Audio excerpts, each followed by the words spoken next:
Hello, everyone. My name is Joshua Sohn, and this is Composing Live, where we have an up close and personal look at how music is made. For the last several episodes, this is actually episode 8, we've been working on this transcription for the Bedrich Smetana's The Moldau. This is a pretty burly project, one of the most intensive ones I've ever done for a transcription, and it's been quite the challenge for me to get this done.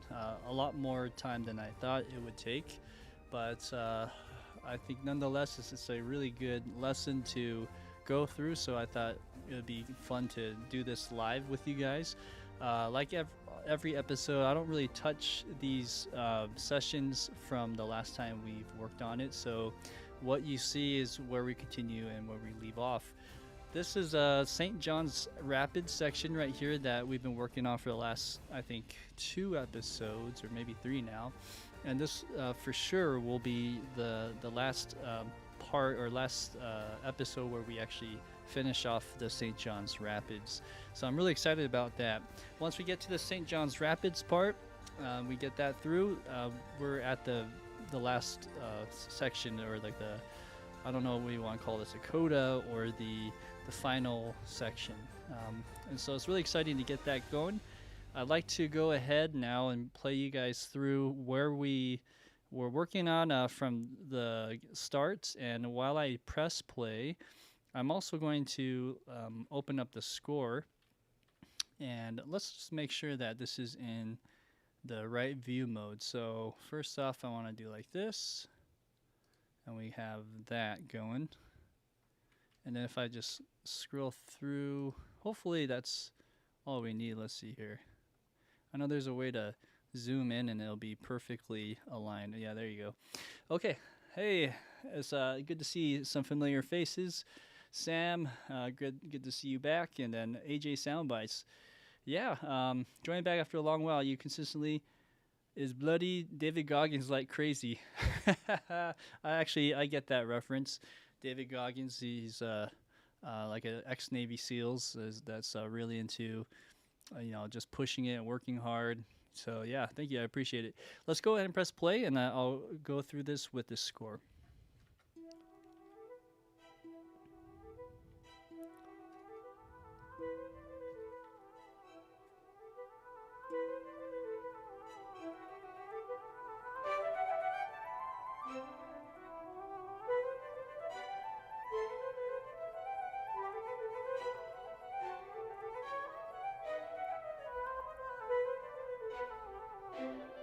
Clarinets.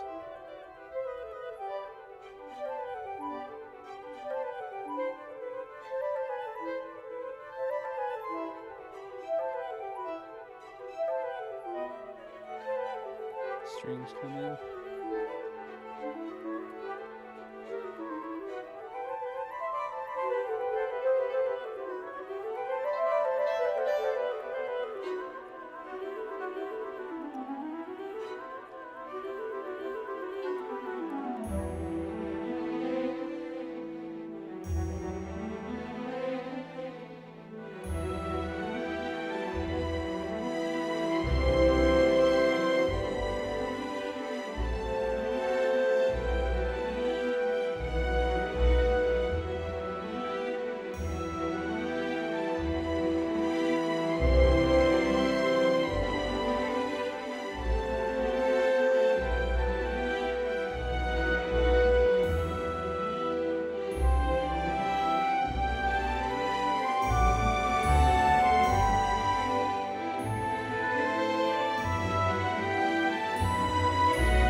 So, a quick note, real quick, on about the St. John's Rapids section that you just saw in the score.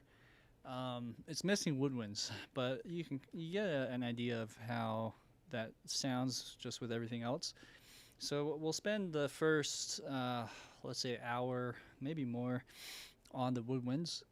It's a lot of measures, as you can see here. There's probably almost 60 measures or so that we have to do.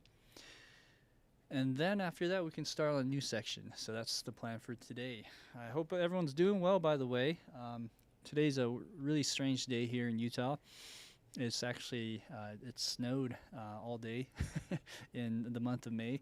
But yeah, it's been snowing, and I was driving out and about for a few things and just got back in time to do this stream.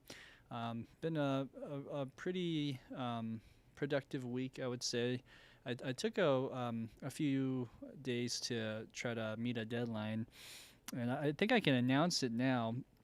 I've been working on a pilot episode for a TV show that we're just trying to get some things up and running so that we can find some funding for, and the show is called Geek Nights.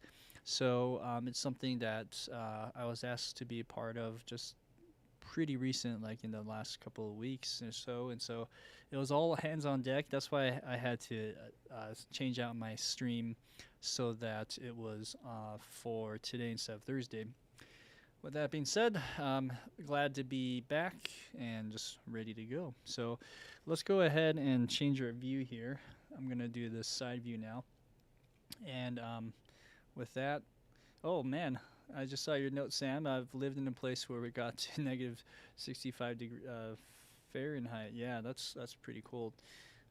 Luckily, Utah is not that cold comparatively, but it does do some weird weather here. Just very unexpected snow that was not planned. But anyways, let's go ahead and do our clarinets.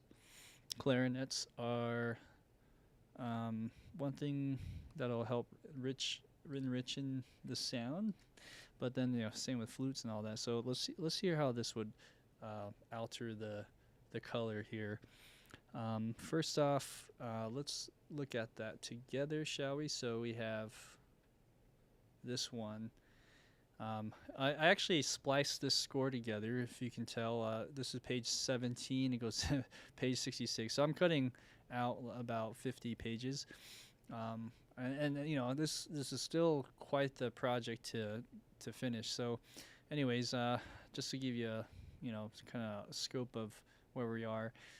Right here we have a E and a C. Luckily these are not transposing scores, so this is what she sees, what you get, which is nice. We'll play the E C chord for 4 measures, and then it looks like it does this kind of jumpy thing in the first voice. Second voice also, let's see here, all right here. So second voice, let's play that, and then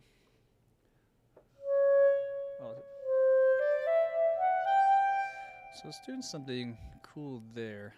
So this is the second clarinets playing again, and then it goes to the first clarinet's voice up here, and it goes. Anyways, we'll mess with that. That's kind of loud.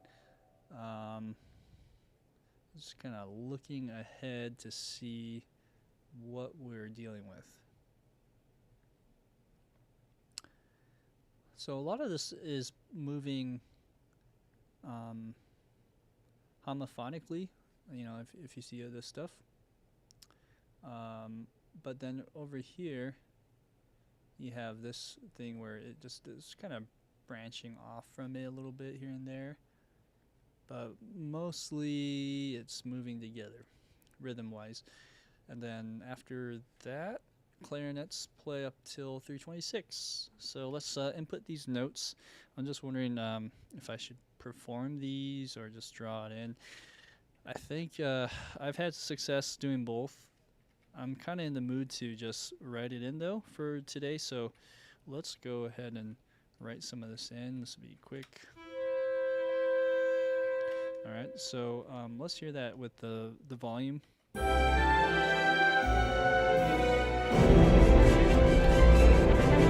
you can still hear it.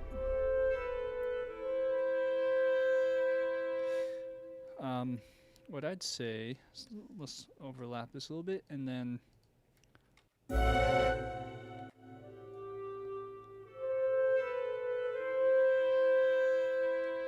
same thing with this. Oh, also, we need to assign the articulation. So let's do, oh yeah, this is Claire Woodwinds. So Claire Woodwinds, it's kind of funky. I like it, but it dies out. It's not like looped over. Let's see here. I'm just picking vibrato arbitrarily, but see, I can't even hear that. Oh, there you go. The reason why I did vibrato, not these other ones, is because some of these die out quicker than the sustained values. Let's see here.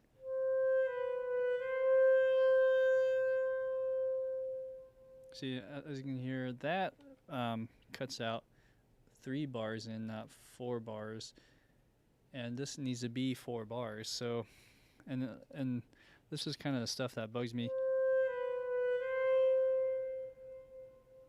Legato too does that. It's funky, and I think some of these other ones are like that. So if I put vibrato, which isn't ideal, it'll actually at least sustain all the way through. Here's strong.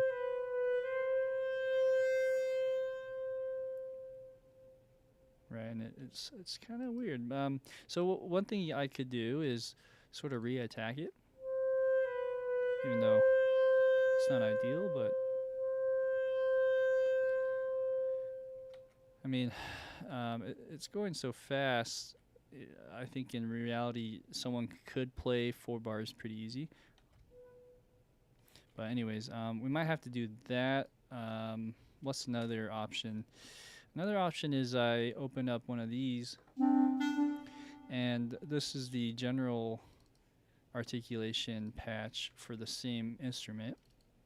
I don't necessarily want to do this, but I think this one has a sustain. Yeah, it does. It has a sustain patch or expression articulation, and I could just do like this, right, and then it'll loop in the sample. All right, and then just got to find the right balance. So this might have to be the case. Let's try it.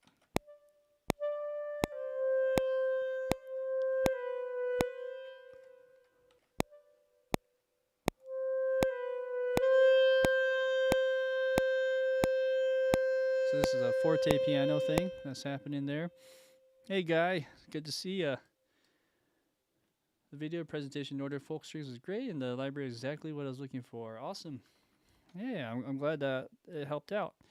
Yeah, I've been working with Giuseppe from Silence and Other Sounds, and it's been proven to be a great collaboration between us. So we'll probably be doing more in the future.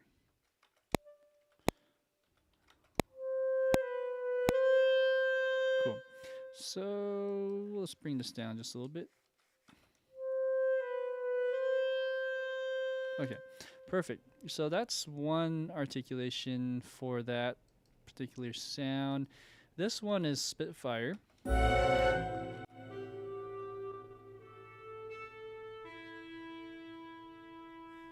Okay, and that's all we need. So all that work for figuring out how to get the sound we want to achieve.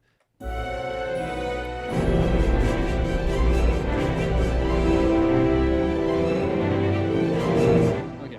all right, and then we're just gonna keep going from there. So now the next step is to just fill in whatever we need on each of these. I'm gonna go back on this legato one.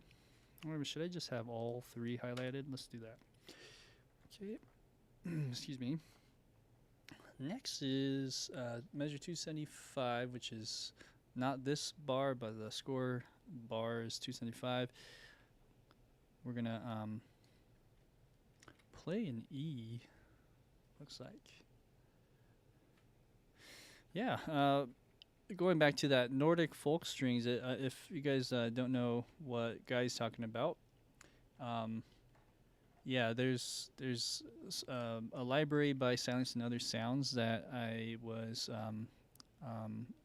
asked to write a demo for, and then that demo was put on their trailers, and I also made a little like walkthrough video for it. So yeah, check it out if you're looking for something that's more like fantasy based. Also, I see a note here. I overlooked this. I got Emperor of Cheese on the Twitch side of things. Hey, it's good to see you. The one and only Emperor of Cheese. Okay, so with that being said, we have this note being 2 bars. On the other side, we have clarinet kind of tied over for that first little beat. And then over here, I have I think a G, yep, it's a G. And then this should be on the little upbeat. Here though, this is a E. Okay, and let's hear how that sounds. Is that right? Okay. Okay. I'm just debating. I really like the articulation of these legato patches. They just sound better, in my opinion. It's hard to massage it sometimes. And then this one too. Ooh, this holds for 3 bars. Let's see. Yeah, 2.5 bars. This might hold. Let's see.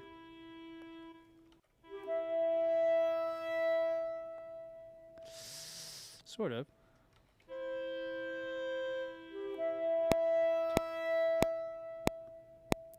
It kind of does this. I think it cuts out earlier, which is kind of a bummer. I might have to just commit to this instead. Even though I don't want to, I might just have to stick with the sustain patch here. So.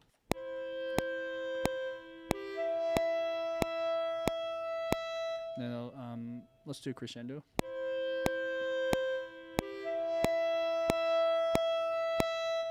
All right, so let's see how that sounds. Okay.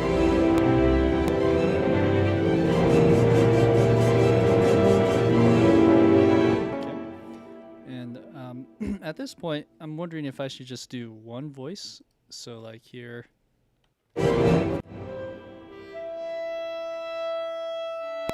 And then just maybe play this one. Let's see.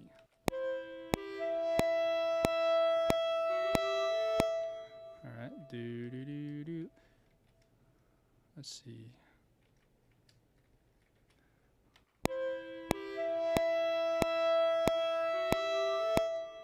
Okay. And every time you record it in, you have to put all these little articulations. Okay.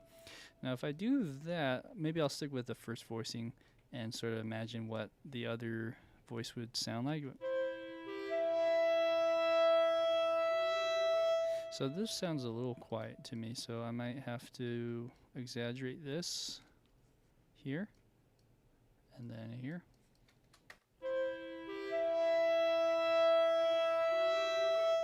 Okay, sounds a little better. This first clarinet's a bit quiet, so we wanna excuse me, what I meant to say is the first clarinet's a bit loud. I meant the opposite. I don't really want this to come out. Okay, so then if we do that, let's continue just clarinet 2, A sharp.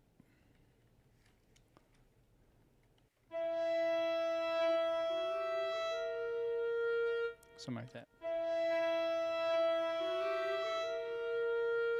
Okay, and then this evidently has some shaping that we need to do as well.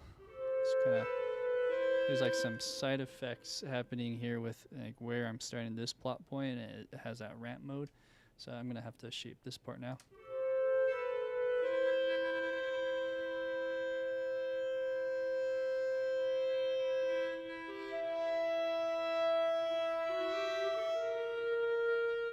And there's a crescendo there. So after that point, we have this E again, and then a G. Oh, one measure. This one goes 3 measures more.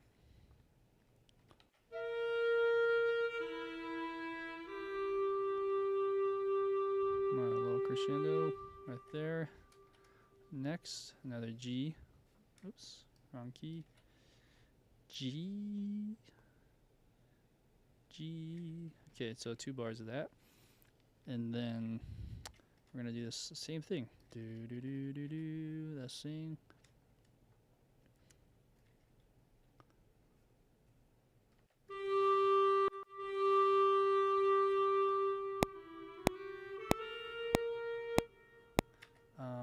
Just 1 measure, yeah. Try again.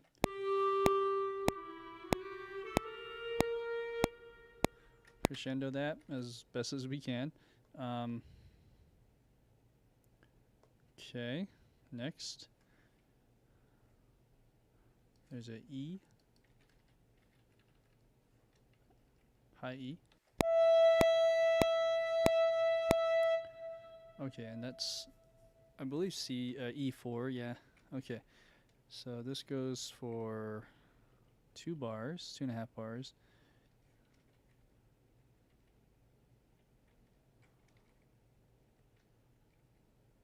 Like that.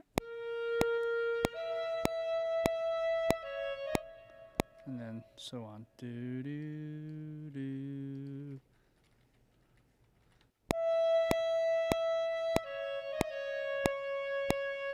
Okay, is that right though? Am I looking at the right spot? Sometimes I'm looking at the wrong instruments. Do, do. Okay, I looked at the wrong instrument. It should be E.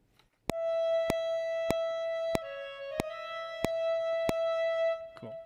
And then here, maybe do that and bring it down again. Nope, let's try again.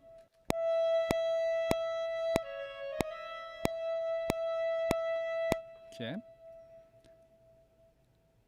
Do, do, do. Actually, it's another one of these. Do, do. Like that.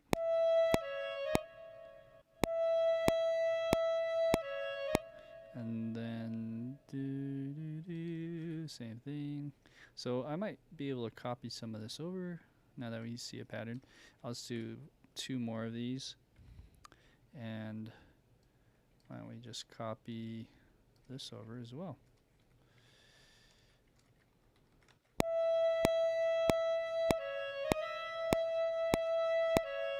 Okay, so this is 293. 293, we have E again. Do, do. Okay, now we're going down. Do, do. Let's find maybe this one again. E, F. Oh, you know what? This is first clarinet. This is a voice crossing here, so it should be this one. Do C sharp.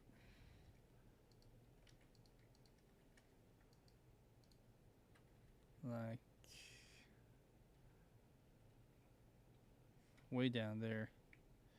Yeah. Okay.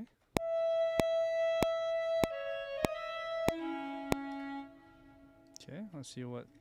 That sounded a little funny. It's a big jump too. Okay, so this is legato. What we want to do is maybe turn this into a sustain for these 2 notes.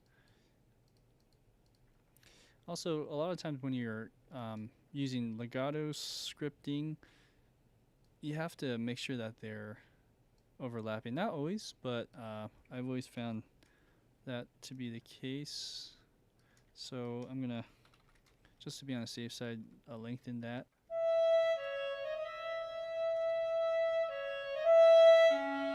Okay. Yeah. So let's see.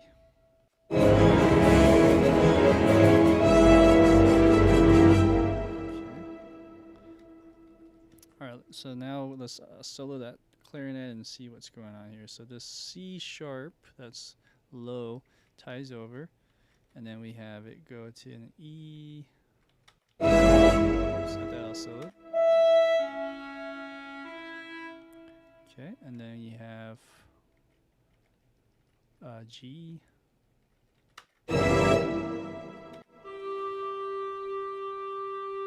Okay. Then we have this, A sharp.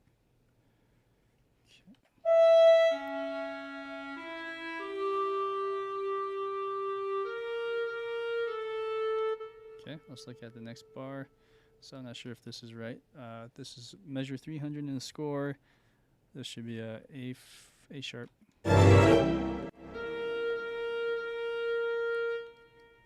And then play that again.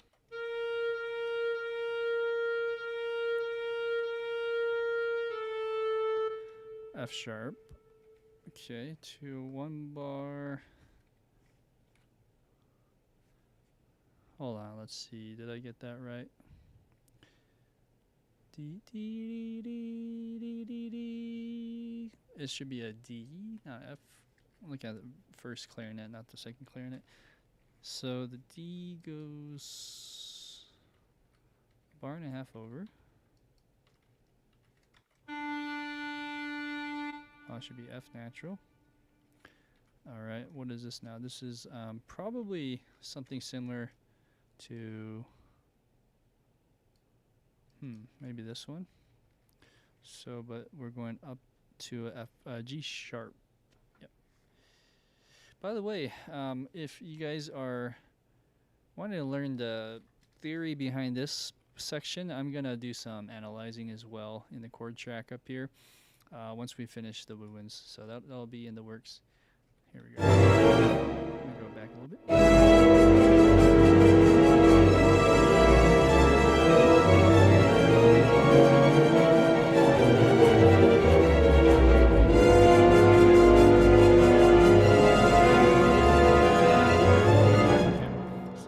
Context.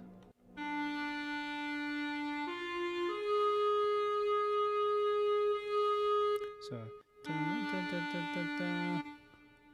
so this is measure 301, 2, 3, 303 in the score. So it goes dun, dun, dun, dun, dun, dun, dun, dun, dun, dun, dun. Okay, I see. G sharp.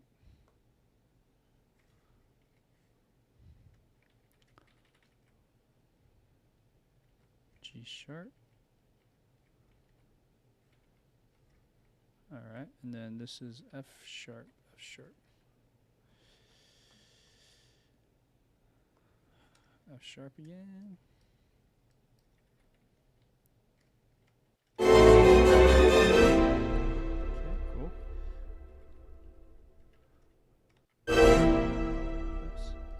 Let me solo that.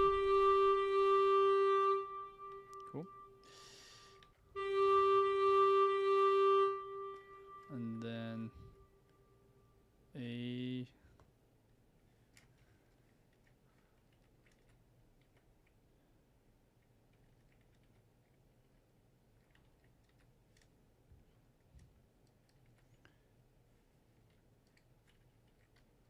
Something like that.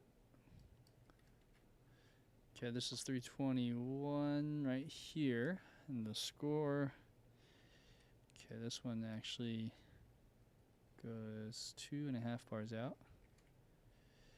All right, maybe we draw or write this in. So then we have B, A.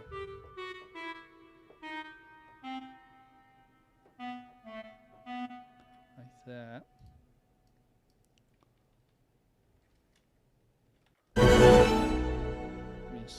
actually.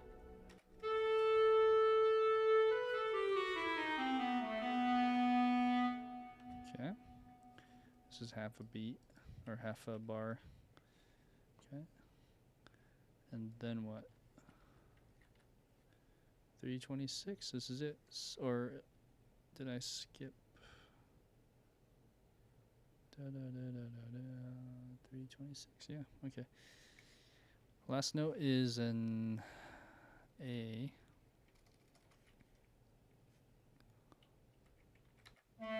Like that. However, this is clarinet 1. So let's go to clarinet 1 now. There should be an A by itself. But should I put it in this patch instead? Probably do this patch. We'll call this one sustain, or even a marcato. Okay, let's see how that sounds. We're gonna go back and now do clarinet 1. So we just finished clarinet 2. I didn't do massaging on everything yet. Should I do that now and then copy it over? That might actually be better. So let's copy it now and then, do the shaping here just a little bit and then go from there. So let's go to 296 and let's hear how that would sound like.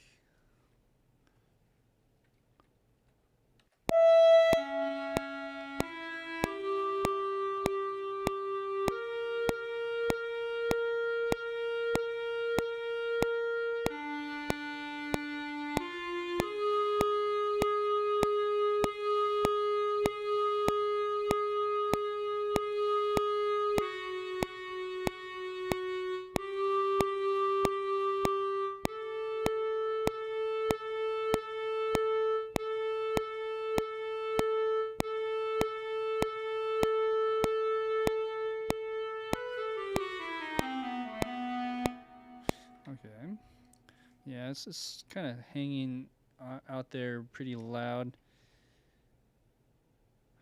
I think that might be okay. I'm just looking at that run. So the run is at fortissimo, well, triple forte. It's really loud. 321 right here. So maybe we bring up this all together.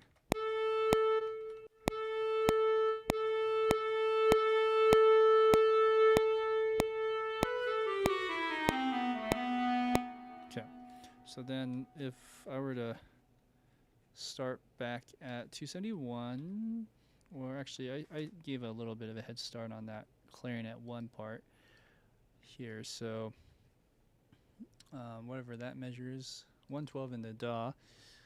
I'm just going to do this, bring this over, and should I paste it in? Let's paste it in. One other thing I'll need to do though, I realize, is some of these notes are not overlapping. So I talked about the whole overlapping aspect. Let's just make sure I'm on the right one. Yeah. So I gotta assign articulations on these and overlap them. I think I got most of those though. Let's see here. This, yeah. So these are all sustained. I think the sustain will work for the most part. These ones I can go legato and overlap those a little bit. Okay. And this is for both of them. But now that we have a bass line for the first clarinets over here, I'm going to just move them over when I need to, or change notes when I need to. So let's see, 275-ish.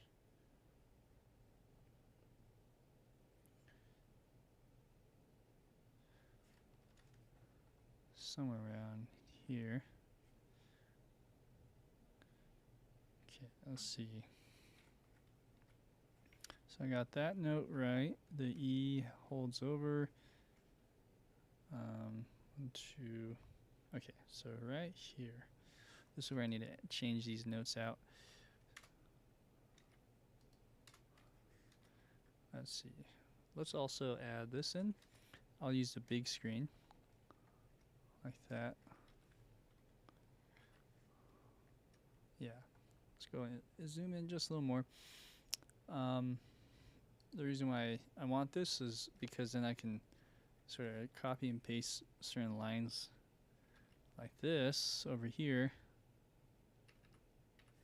C, D, F sharp. Kind of like that.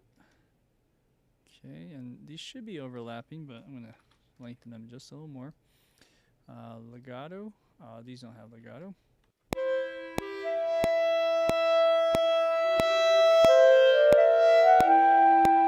Okay, this is quite the crescendo, so I'll bring it down just a little bit. Oh, I see. There's also this here. We might not need to go that high, so relatively speaking, let's scale that down. So let's go 63. Okay.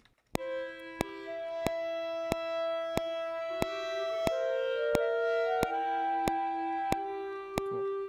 So then this needs to go a little bit longer. About there. Let's see how much more. This is saying, yeah, a minute. Is that the right note? G. Oh, okay. No, so let's fix this. This is saying switch to E.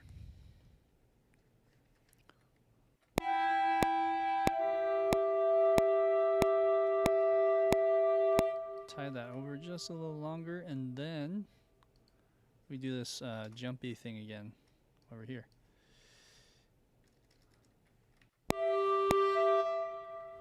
Oops. Let's make sure it's soloed.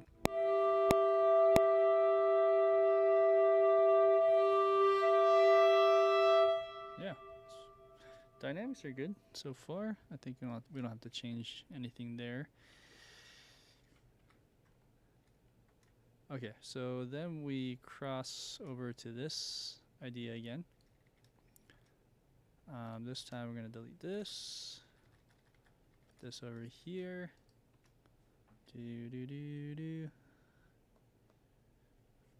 GG.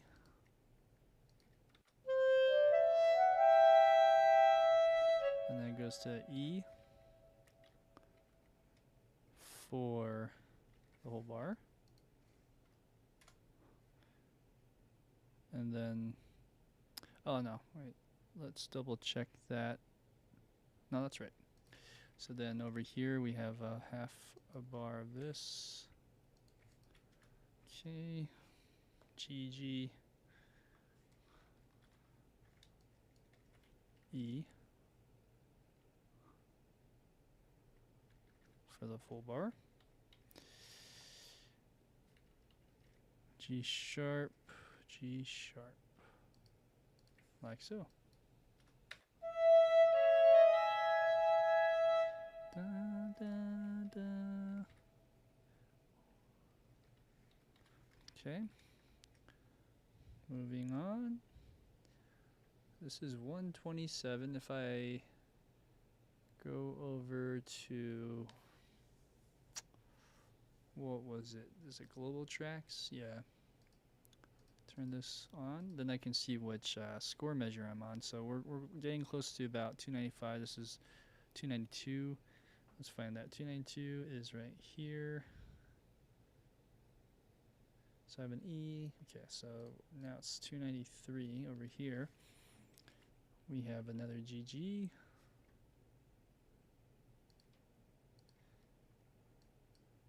E. So this is all repetitive stuff.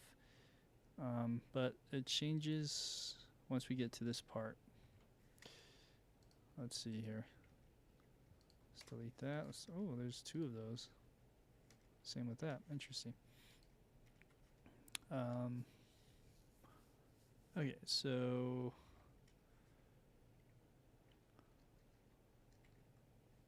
Oops. Let's go down over here. This is 2 bars actually. Is that right? Let's see.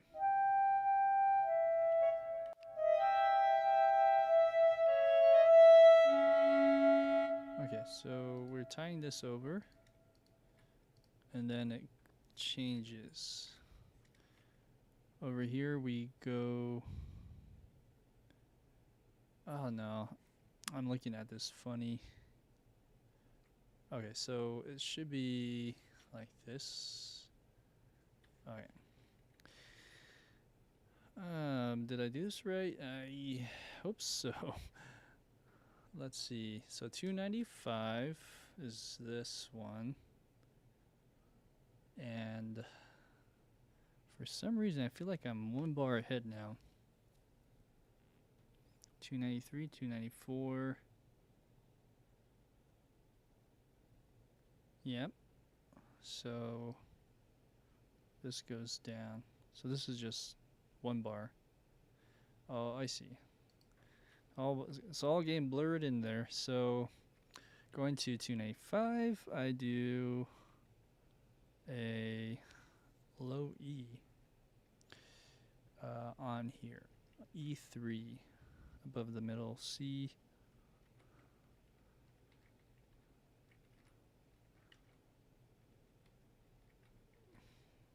That's right. Okay. Now we're back on track. Let's go ahead and overlap that.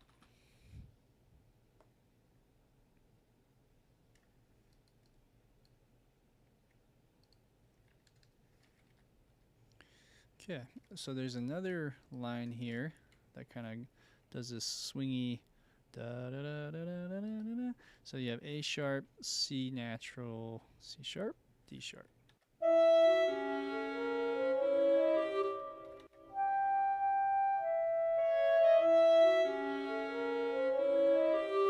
Cool.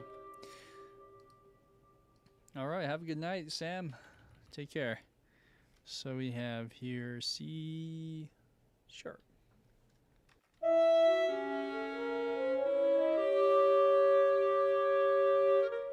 Oops. Let's undo that. And then next E. Okay. So diminished A sharp chord right there. You can see that. And then over here, this goes to E as well. Okay, yep. Same thing. Let's go up like that. Although I might have done this funny. Let's see. This Claire is the first voicing, right? Okay, so let's flip that. Let's go here.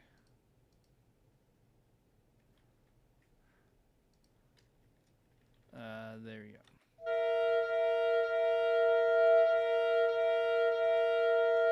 Okay, and then more swing voicing here. So we have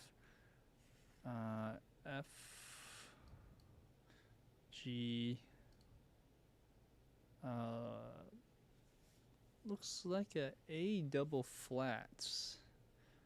Why would there be a double flats? Is that right? That's really interesting. Let me see here. I think it's an A flat. I think there might be a typo here. I'm gonna double check on some of these other notes here. So we have a C sharp in the trombone. It looks like a flat to me.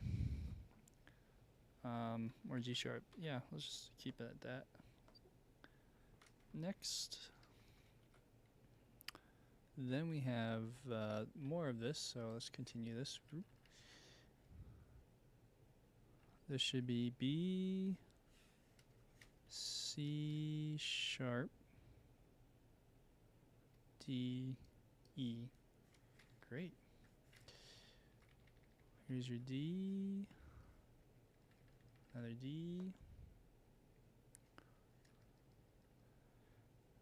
So this is where it kind of diverges again. We have more short sounds. Now maybe this one we can do a marcato.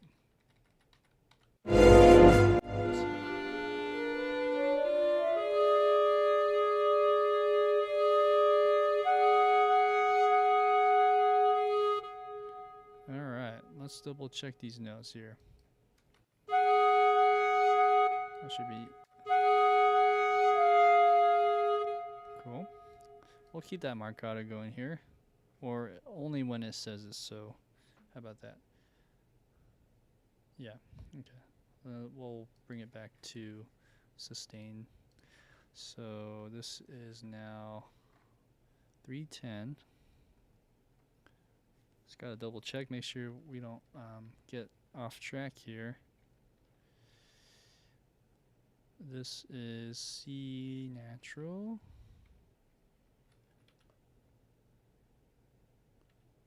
D sharp. G.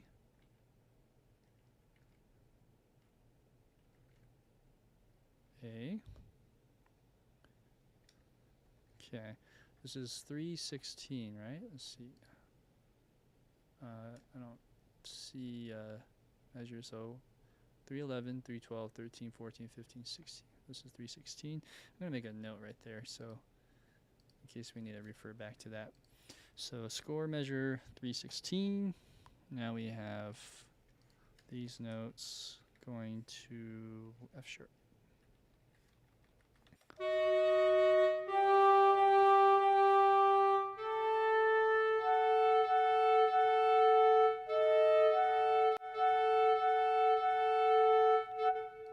Same thing, F sharp. So now the question is, do we do marcatos for these? We kind of want more of an accent here. So I might want to do it for these ones too, actually. There's not really a marcato though. Yeah, they have staccato, unfortunately.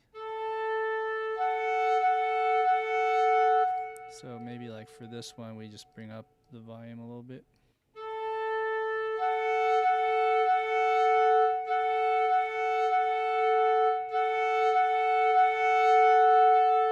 Okay. All right, and maybe that might be a little too much, but let's bring it down. Okay, so dun dun dun dun dun dun. Here is 320. So 17, 18, 19, 20. 320 is same notes, F sharp, F sharp, F sharp, all the way through.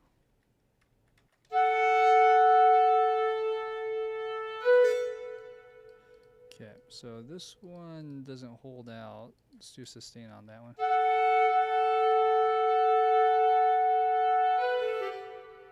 Okay. Alright, so now let's copy all these notes. Oh, it's already copied over, so I just need to drag these up. One of these notes can stay though, that last note. And this run looks like they're harmonizing in sixths. Let's get the accidentals in there. So we have F sharp, E, D sharp, C natural. It's like a harmonic thing, harmonic minor. This is a B, A, I think it's G natural, F sharp. Alright, and then what? Oh, you know what? I'm looking at this funny. Did I might have, no, okay, I started it right. It's just that once you go to this F sharp, this top note keeps going. So what we need to do then is add to that and just go E, F sharp, G, no, back to E, D sharp, C, and B. Then this last note, I had it on the wrong spot. It should be here on an A. And this should be B. Okay, so then let's do that. Let's hear how that sounds.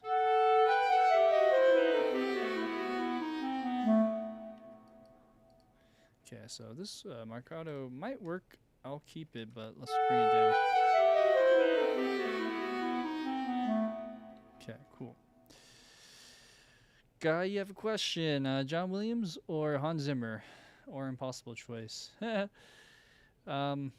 Depends on what we would categorize that. If I were to say, which, who can, compose more lush and more like kind of that romantic era sound, that definitely John Williams all the way. But Hans Zimmer is like kind of this unique breed of person that can do a little bit of everything and has the resources and tech savvy skills to probably do more in a sense in terms of sonic qualities and bringing evoking certain kinds of emotions that you can't just do with an orchestra. I think Hans Zimmer has that. So, anyways, I think this is right. Let's look at the second clarinet again one more time. That looks good. Okay, so shaping wise, I think it's okay. Maybe here we go down just a little bit. Oops.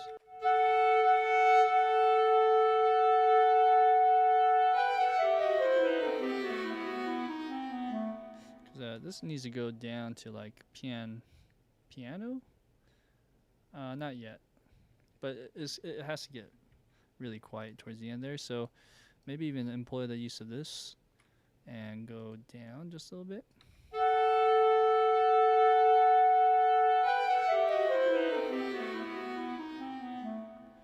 Yeah, but yeah, I mean that's an interesting question that anyone that if someone asks like who's better, or who do you like better? What's your opinion? It's all subjective, right? Like no one's right or wrong. I just think skill wise, they have way different skill sets. So it's like whoever likes that type of sound more. People will gravitate towards. But I think John Williams is like probably the one of the greatest of all time. Same with Hans Zimmer, right? So it's like it's hard to put them in a box and compare. They're just so different, and they're both just so great at what they do. Let's see. I was gonna delete that, but maybe I need to keep that. Okay, so we have clarinet done. I think we can move on. Let's just give a little preview of how the clarinets sound with everything else. Well, that sounded weird. Let's make sure that this isn't wrong.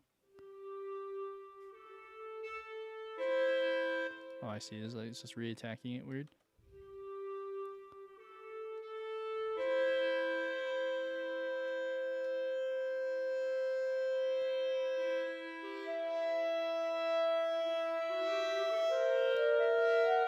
Okay, now let's hear it with everything.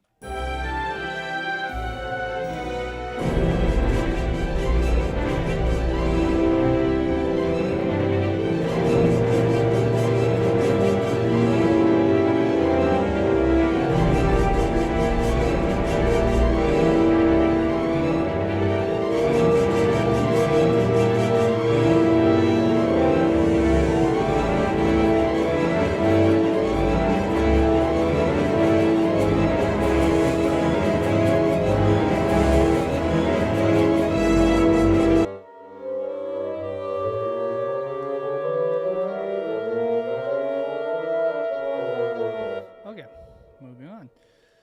So now that we have that done, let's go to oboe. Yeah. How about you, Guy? Who are you into more? Or if you had a choice, which one do you like more? Let's see here.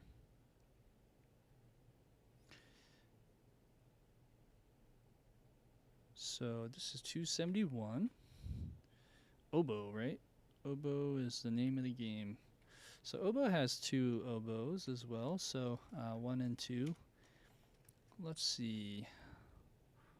We have A and C.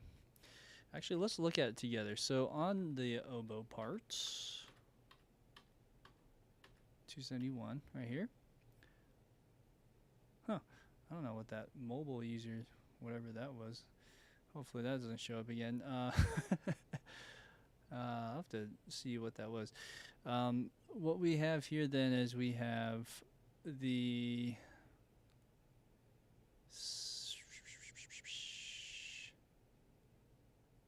oh yeah, there you go. Look at that. Mobile user, and it shows the date.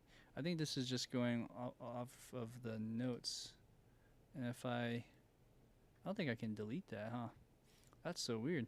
Anyways, going over the oboe, we have similar notes. It looks like oboe 2 is playing the clarinet 1, but then it's going up. So then oboe 1 is playing clarinet 2, but an octave higher. So in some regard, it would seem like it would be just playing the same stuff, but it's weird because the oboe 2 then excuse me, so oboe 1 plays what clarinet 2 would play on the second half of this beat. That's interesting. But then it keeps doing this thing where anytime it's playing the same voicings, or different types of rhythm type notes, it flips back. Huh. Okay. So that's a little funky. I think I get why it's like that. It'd actually be easier to copy and paste this way.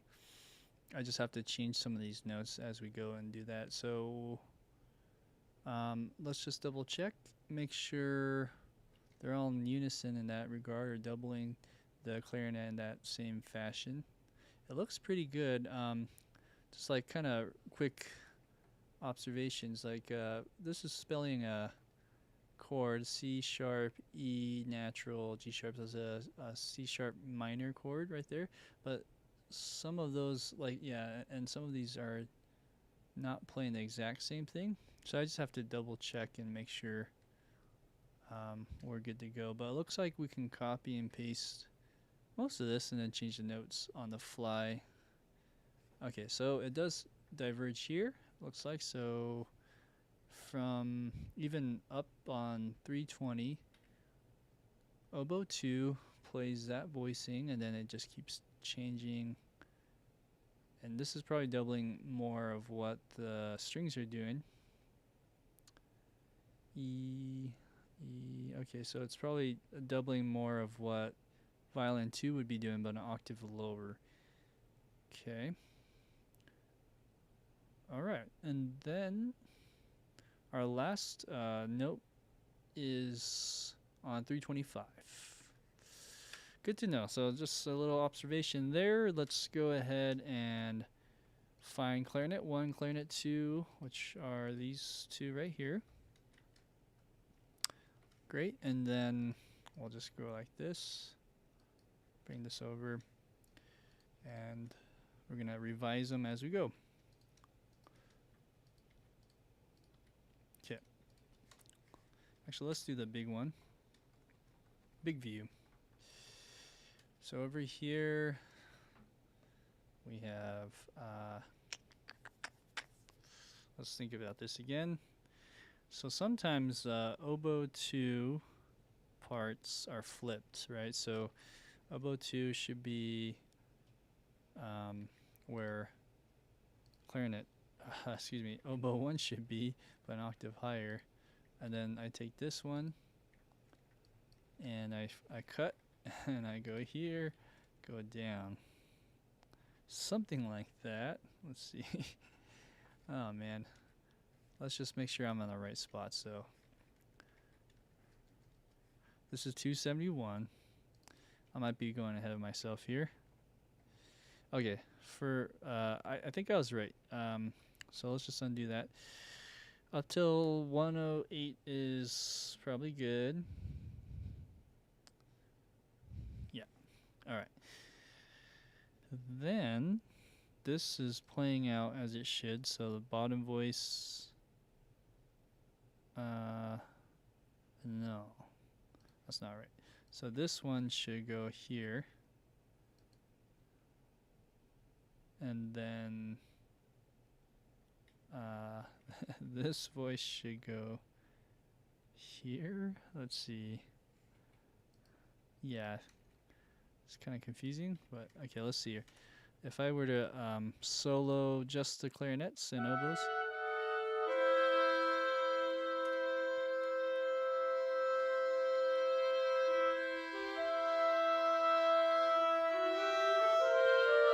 Okay. I think that's where we are now. I think that's good. Voice. So this is oboe 1. Okay. Oboe 1 up till 278. 6, 7. Okay, so 278. We have oboe playing C sharp, or no, C natural, D, E. So that's good.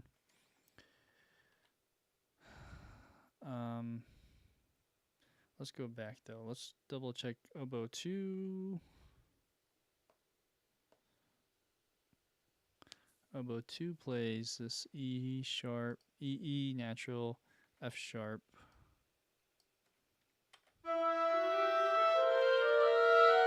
Okay, all right. So we're back on track. All right, and then these are gapped properly. When I say gap, the interval are gapped properly.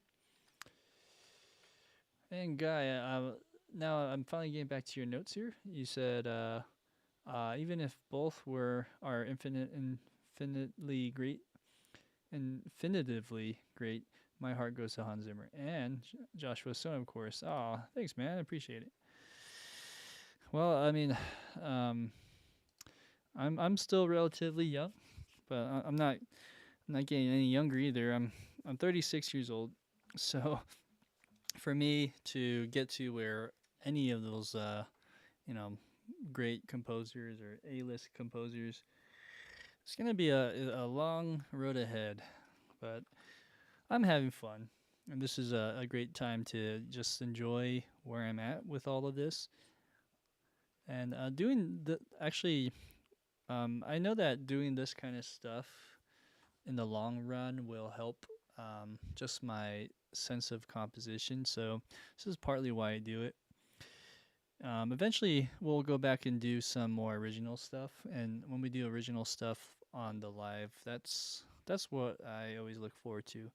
This is really more of a tedious process, but you learn a lot just by going through it. So I encourage anyone that wants to get better with their kind of more of the classical orchestrations, even more modern stuff. You can transcribe it or get a transcription if it's classical work, and just do what I'm doing, plug it in, kind of shape it, mold it, and work on the mixing as well. You learn a lot by doing all of this. Okay, going back to what I was saying. So 281, 282, 283. Okay, now we go over to this stuff. Yeah, all right. 284, 285. Okay, A sharp, C, D, E, F sharp, G. Okay, that looks good. C sharp. Okay, so right here, there should be a C sharp, not an E. Although in the clarinet, there was a E, so that's why I was like that. And then that ties over. This goes to C sharp, D. Great. G, C sharp. Oh, goes back down. Okay. So on the next measure here, Huh, that's weird. Oh, I see it. Never mind. So that's good. It ties in. So these can't overlap or else it won't play. Cool. Let's press play and hear how that sounds. This is with clarinet.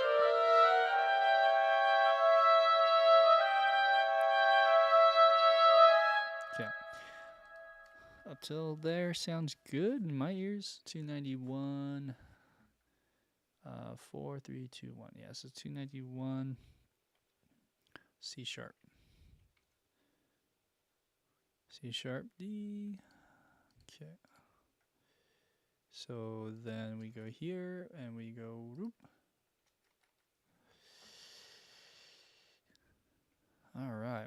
Yeah, by the way, if you're looking for more music that I'm writing, you've heard some of it on the Composing Live episodes in the past, but I should be having an album through a well-known publisher. One of the biggest publishers for production music will be um, hosting my next album. It's only going to be 5. Is it 5? Yeah, 5 tracks. So it's an EP. Nonetheless, I'm really excited for it to come out, and it'll be on my Spotify page and whatnot. So be sure to check that out. It'll be shortly. I don't know when they're mixing it right now. So once the mixing is done and we get the artwork, it should be out pretty soon. We'll see. I can't say when just because it depends on their schedule as well. So we have this E, and it keeps going down to that C sharp. So let's change that. I'm assuming it's just going to do this again. So then you have C sharp, D sharp, and then E. Okay. There's some voice crossing. The oboe 1 goes down. Okay, so this is another change. Is instead of going to C sharp, you go up into E. And then on the next line, we have E again. So these shouldn't overlap.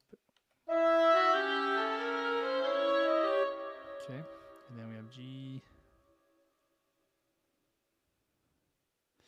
Okay, so this E goes to a G, and then it goes to A sharp.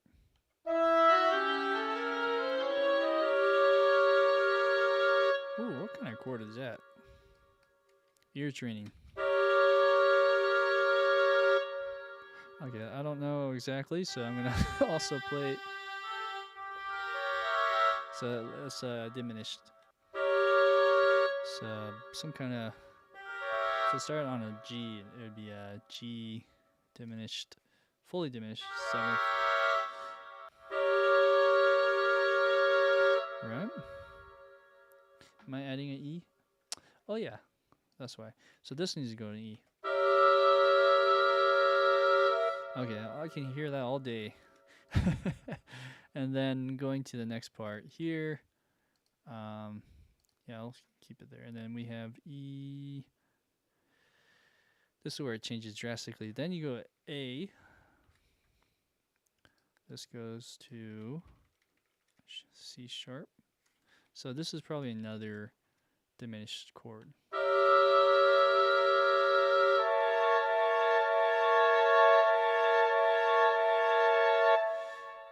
Alright, hopefully that was right. C sharp, right? Okay, yeah, C sharp. Hey, guy, will do. Yeah, man. I'll send out those emails like I always do. Yeah. This the music stuff for production music is interesting. It's an interesting industry to be part of. I don't see myself as a production music composer, so to speak. Like that's not all I do. My dream is to be a film composer and a game composer. The production music stuff is just something I like to do for fun on the side, and not for just for fun. It's a business venture as well. Being able to get that music on the TV and reality TV shows is always a plus. Let's see here. So we have this A sharp, bum bum bum bum bum bum, and then it goes down. It looks like. Bum, bum, bum. Maybe I overlooked this, but I think the Both of these go bum bum bum.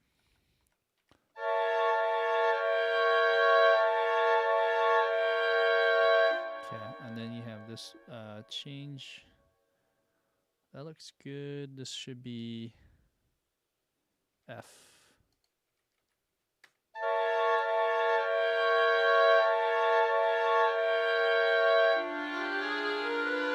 Okay, this is overlapping, so it's not going to play that second note.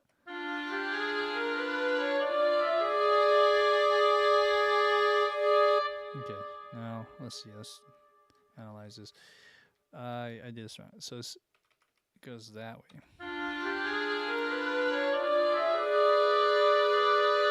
Okay, now the top voice is wrong. So after this measure, it goes to B, C sharp, D, E, E sharp.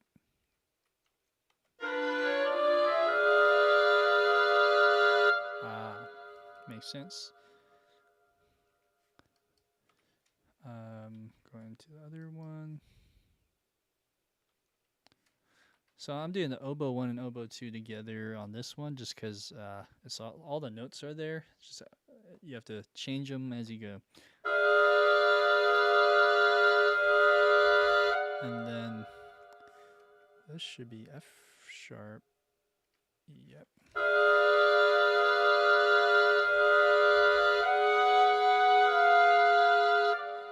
Yeah.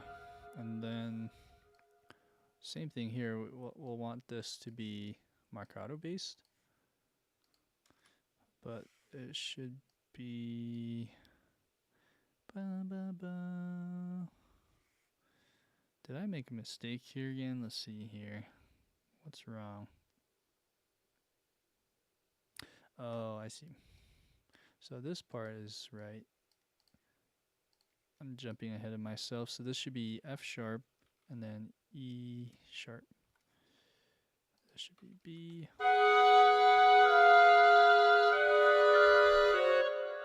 Oops. Let's fix this first.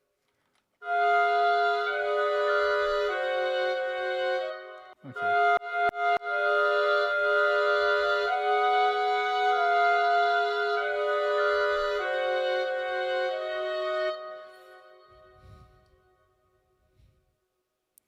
Something sounds funny though.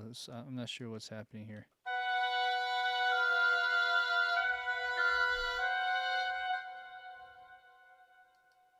So this articulation, this F sharp, that sounds good, but for some reason this one just sounds like it's cutting off. Oh, okay, they're all doing that. Okay, so let's not do marcato. Let's do...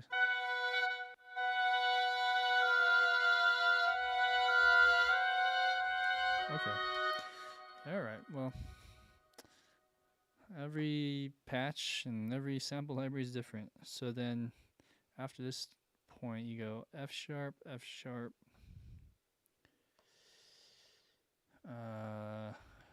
D sharp. Should be F sharp.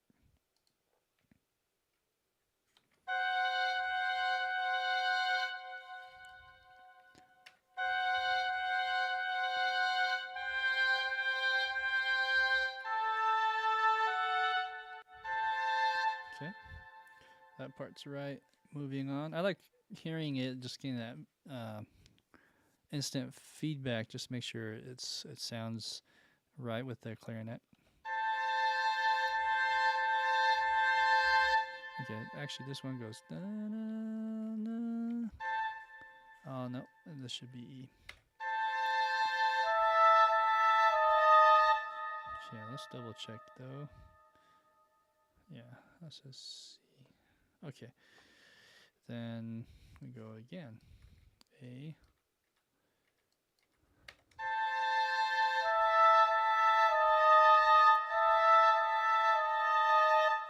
Cool. Guy, do you also do consultations per $1 per hour to go through existing tracks?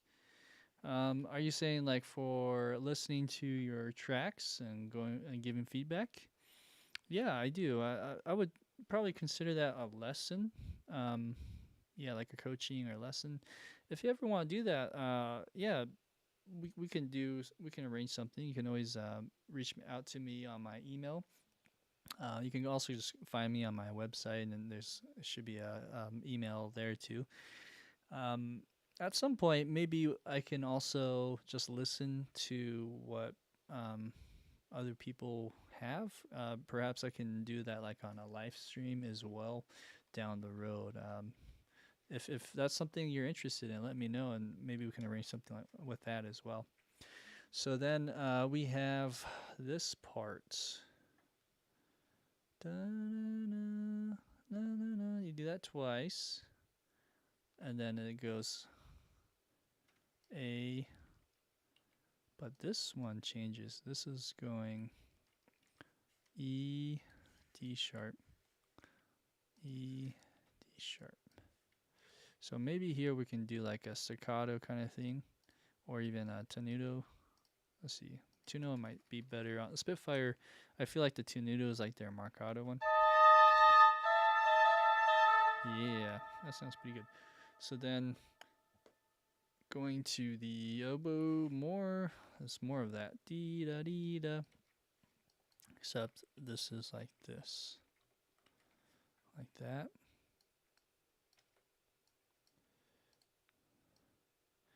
I'm gonna draw this in a little bit. I'm probably gonna accent some of the E's more than the D sharps.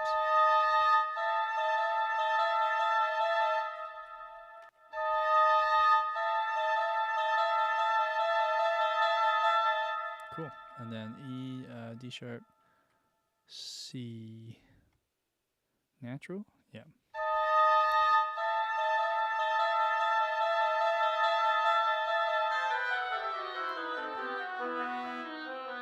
Okay, and now let's just double check if this is correct. So let's go one note at a time.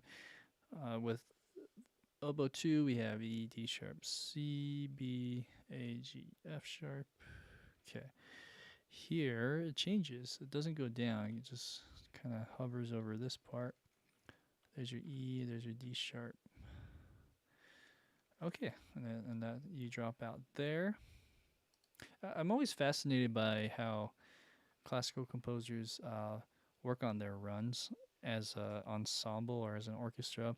And I noticed that a lot of times the woodwinds or higher instruments will cut out earlier, like one or two notes, sometimes like three or four notes earlier than some of the other instruments. So it kind of makes sense, but the way they approach it always seems a little arbitrary. It kind of just you sort of have some kind of strategy or method behind it.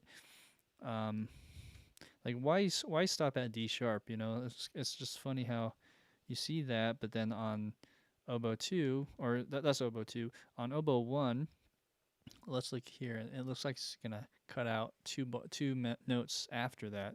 So you have G. Let's start over here. G, F sharp, E, D sharp. Okay, so after this D sharp, you go back up, and then you go to C natural, B, A, G, F sharp. Okay, so this F sharp then is your last note. I'm gonna clear that. If you see that with the clarinets, even bassoon, you'll see here. You can see that pretty well. So over here, all of these notes kind of cut out.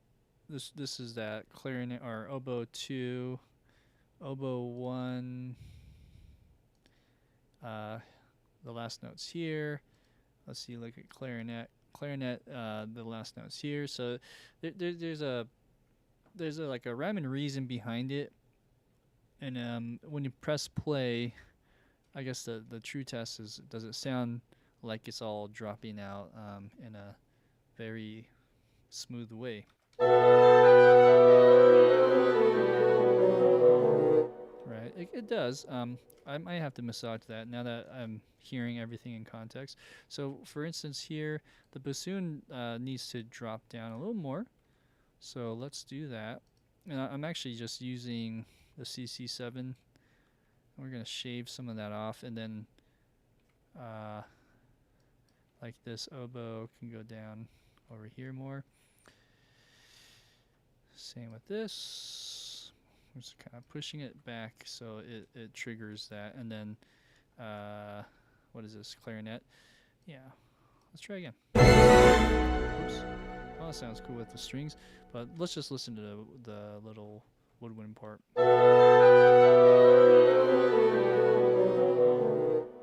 Cool. Yeah, I do Skype. We could also try Discord. I don't really advertise my Discord stuff, so to speak, but yeah, we could do some Discord. It's actually just my channel name, Stone Compositions. I think you should be able to find me that way. If not, it's still just reach out through email, and then we can coordinate something. I've been using Discord for some projects like video game stuff I've been working with other developers on. I like the flow of Discord, and eventually maybe I'll make even a channel for myself. But I don't know. It's all intimidating trying to figure all that out. Okay, so we have this, and then the last thing would be the flutes. So we just finished the oboes. Now we're on to the last part of the woodwinds. And what time is it? It's 9:25 my time, and in that case, we could probably finish by 10, and then we can start this new section. Okay, so let's go over to here.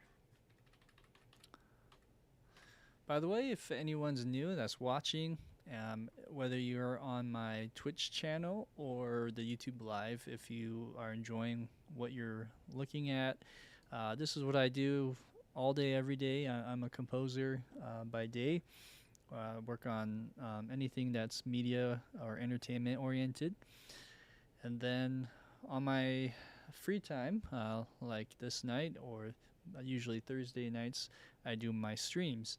And the streams are kind of more of a opportunity for me to work on something new and different every time, whether that be like I purchase a new sample library and I'm trying to learn it, or if I'm trying to learn a new skill or genre, whatever it is, I'll be streaming those live, and that gives me an opportunity to get to know some of my subscribers, fan base, and if you guys do want to be part of that, a lot of my viewers are not subscribers, so just be sure to press that subscribe button, whether that's in Twitch or on YouTube Live. All right, so this is the last part. I realize you can't really see this top corner, so I'm going to just not show my video there.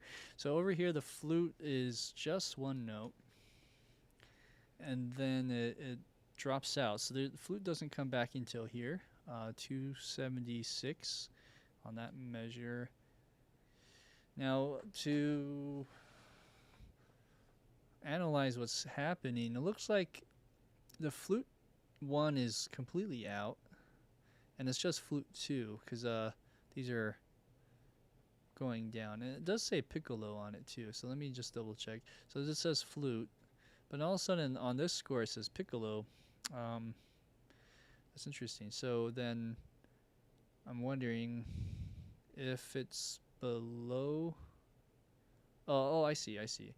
Never mind. So flute is here, but there's also a piccolo, and we'll have to incorporate that. So flute 1 and 2 are in unison, and then it just kind of diverges. Looks like flute 1 is playing what the piccolo is playing for a second. It's going way up there.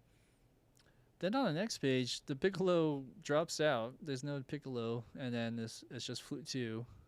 This is it's really interesting to see this, and then it comes back in, as you can see, and then piccolo stays. This one's a little bit weirder. I think the flute part more resembles somewhere with the brass. Let me double check. Maybe more strings? I don't know. Maybe it's its own thing. Let's play a little bit of that. So if I'm in context going...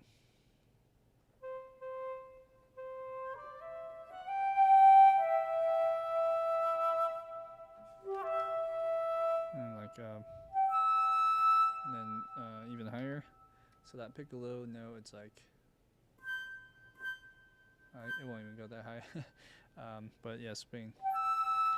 Basically that, and then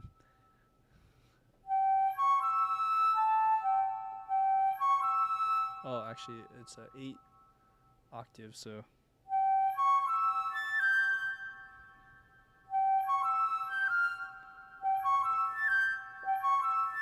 I'm playing that rhythm wrong. That's right. So hold on one second. Let's do this one and make sure that we're in long mode. Let's try that again. Where am I? Okay.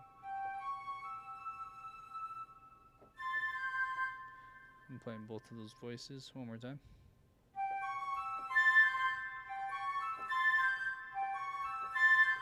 Some repetition there, and then same thing here, and then after that it goes stuck note.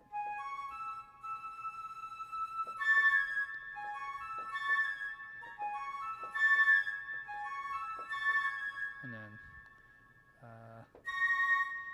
then here this last measure goes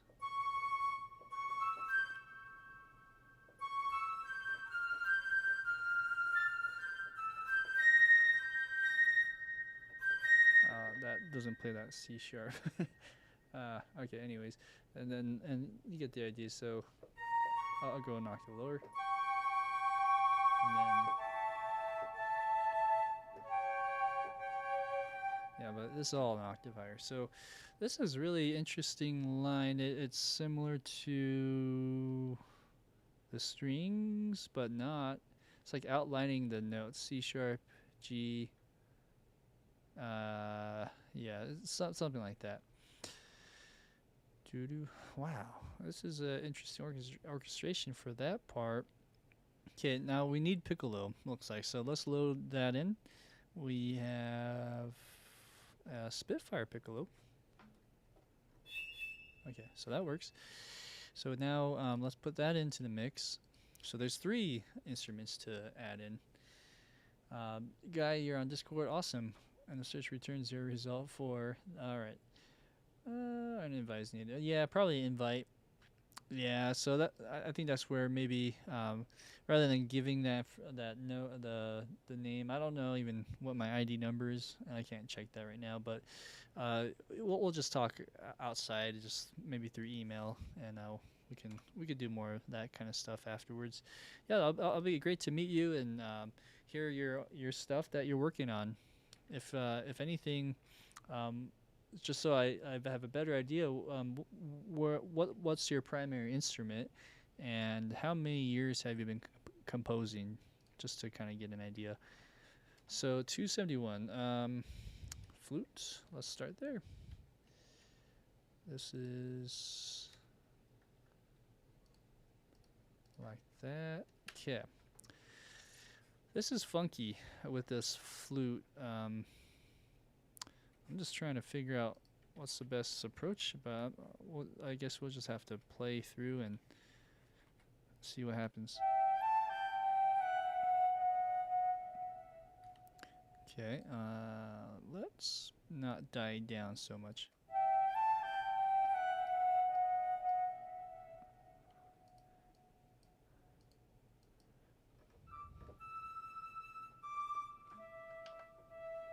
Okay. All right, next part, 275 is where we come back in. So this is 272, 273, 74, 75. So right here, we want to go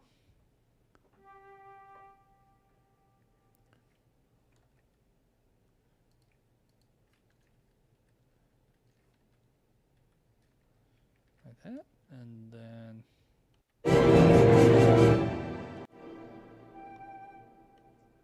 okay, yeah. And this is in unison, so like this.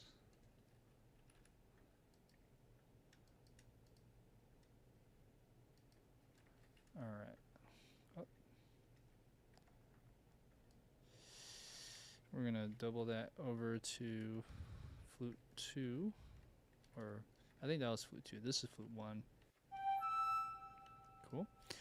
And we're gonna tie that over just on the top voice here. Bottom voice is about that much. Okay. All right, going back to flute 1, you have G. All right. Does this go that high? This is a E.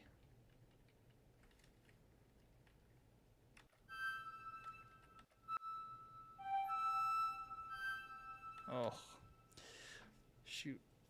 What should we do here? This is flute.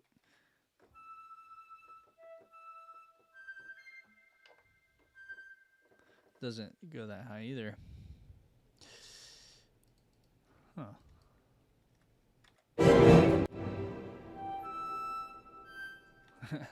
Yeah, I mean, it makes sense. That's a really high note. Most flute players probably can go there if they're in the symphony. But so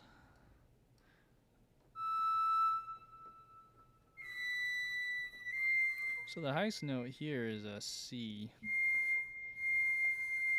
My pitch bend doesn't even work. What to do? So this is G4. This is C. E5. Is that right? Is that supposed to be E5? Yeah. Is it? Is it? C3 is C4 on Cubase. All right. So maybe I'm going too low. So if this is, maybe that's what it's supposed to be. Let me let's double check now. I'm second guessing myself.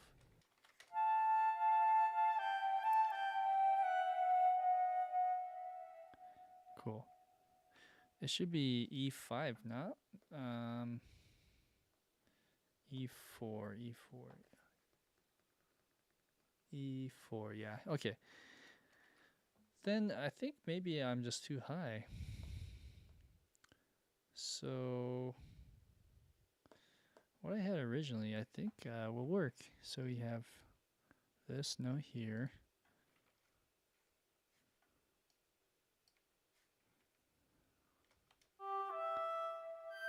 Yeah. Okay. Then this is too high.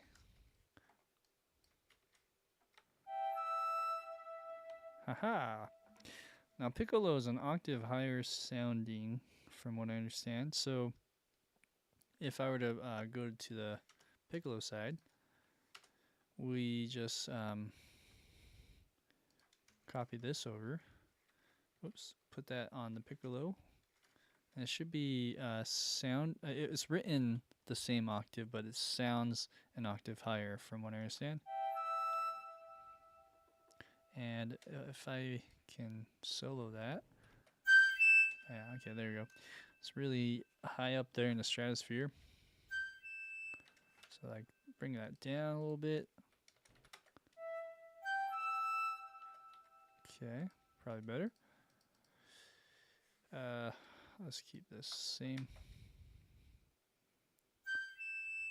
Okay, and then. Okay, that might be a little too quiet now, so let's put the woodwinds in.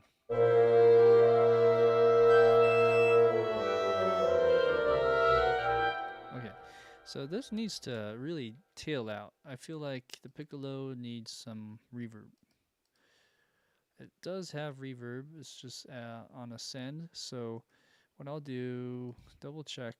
Okay, so that's quite a good amount of tail, 4 seconds, and then this one, cool.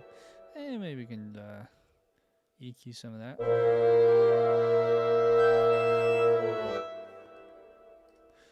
Okay, and then I feel like the piccolo is a little bit behind the beat, so just for ease of convenience, let's go -80 or something like that. Cool, something like that, and then let's lengthen that.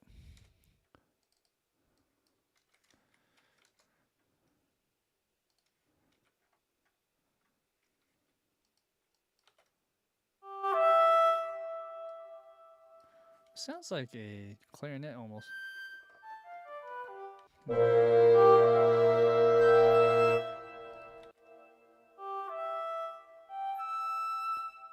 Yeah, on the lower octave, it sounds like a clarinet. That's interesting. Okay, so then we're going back to where we were.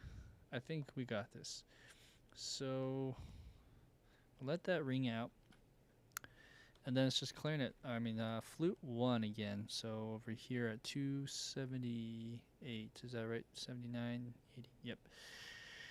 Then we go do do do do do. Maybe I'll just record this in.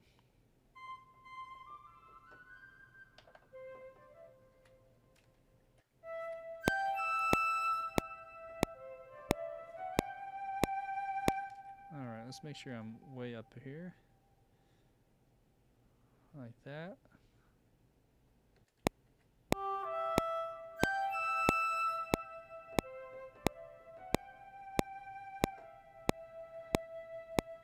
Alright. Now, here, let's make sure that we're in legato over here, and the green also, and also here, legato. Okay.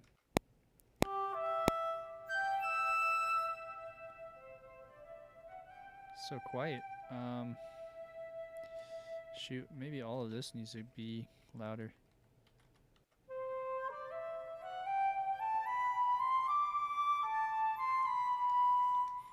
So maybe that's good volume, but over here, it's got to be louder.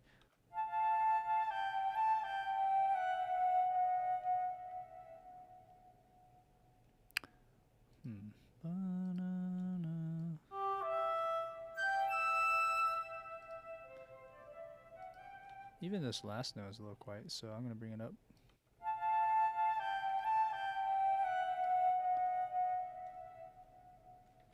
Okay, let's see what happens.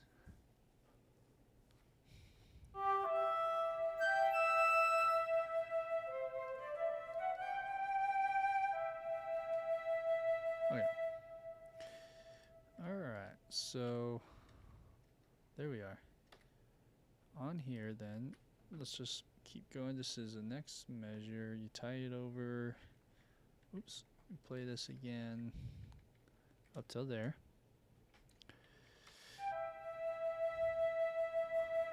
And then you're doing this da-da again. So let's copy. Let's just look at the next part. Yeah, it's copying that again. So all of that goes here.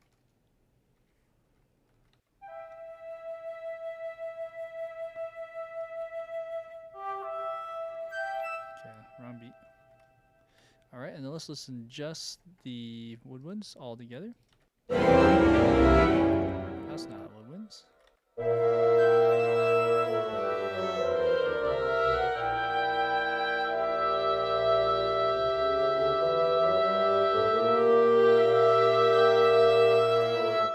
Okay, yeah. And then let's move on. So then 285 is just kind of tailed over. Next measure, we have this thing again. So this time, let's see. Yeah. Going back to the red, which is flute 2, we have this, but now we're up. I think we modulate temporarily to this F sharp. Okay. What's this? This is G. Okay, this is where it gets a little interesting. So we have G and then C sharp and then E. So it goes like that.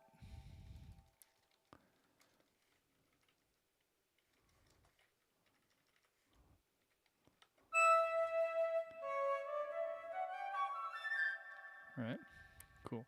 So this adds a lot actually. Trying to think how I should shape this. So maybe I go up a bit more and bring down some of this. Yeah. So we're gonna crescendo this, but I think we need more head space, so to speak.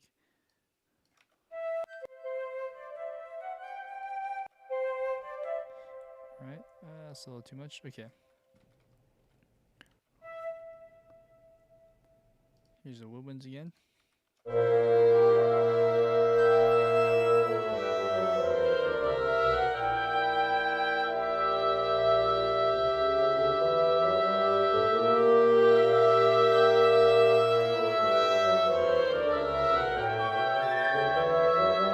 Okay, let's see. One of those notes sounded wrong.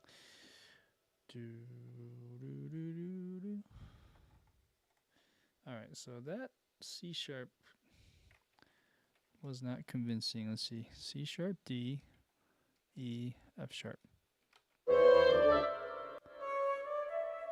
Okay, so do I have a typo? Let's see. I have the C sharp there, right? 285, 286. Yeah, so on 286, something else is not sounding right. So maybe this clarinet's wrong. Do I have anything else that might be spelling that wrong? Let's see. Whoop, I had it before. There you go. Okay, so what I did make a mistake. Here's 287. Going back to flute. Flute's going to be tricky. So we have here flute playing this.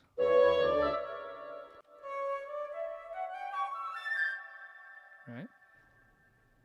Well, let's go back here. So I have everything soloed, but then within this I'm soloing the flutes. So we have do do do do do. Now on that do do do do do, some of this is actually traded over to flute 1. So this do do, that part is actually not flute 2, it's flute 1. And then it shares this note down here. Ooh, I don't really like that tone of flute 1. Let's see, maybe marcato. There you go, better. And shorten that a little bit. Okay, what else? So then there's also this flute that changes, goes to, actually that's the wrong spot, right here, goes to a C.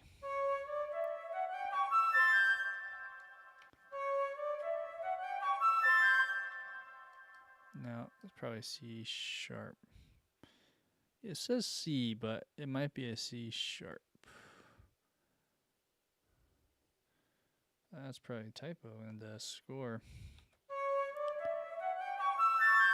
Okay, yeah, that's right. Yeah. I mean, there's actually a C sharp here. Oh, that's why. Okay, this is an octave higher. That is an 8 VA thing over these two notes. That's why. Do do do do do. Okay, so then we have this do do do do do, and then same thing. Do do do do do. Do do do do do. I think you do it 4 times. Okay. Yeah, 4 times of that. So the only other thing then is let's look over to the piccolos. Oh, hello. let's do that again. There we go. And piccolo is octave higher. Oh, actually no, it's actually saying to play this octave. So this is just reinforcing what Flute 1's playing. And then let's make sure the articulation is set to something like this. It is saying to slur it, so technically what I'm doing is not right. So if I do, a slur legato kind of thing there.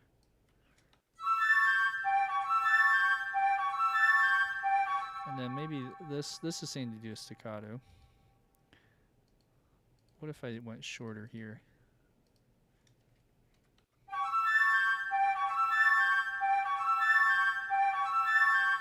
Okay, the problem is I have that delay compensation here set to -80, so it's doing something a little funky. Let's go a little bit closer.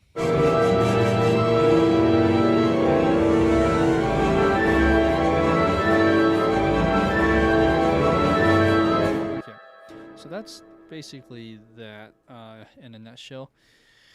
So it could sound a little more spacious to me. What I mean by that is maybe this could use a little bit of like a convolution reverb. Even in my headphones, it sounds a bit dry. So if we could bring in one of these, let's say this one, and do woodwinds. Do I see woodwinds anywhere here? I see violins. I don't see woodwinds. Harp. I see horns. Okay, weird. Let's go to instrument specific tour. Woodwinds. Okay, let's do this one instead. So this one has the San Francisco here. All right, and then we'll bring in some of that dry.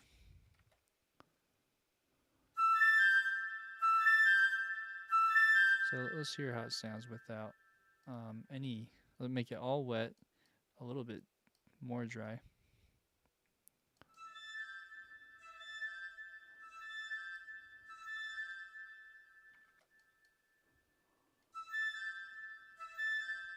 Sounds pretty good. Okay.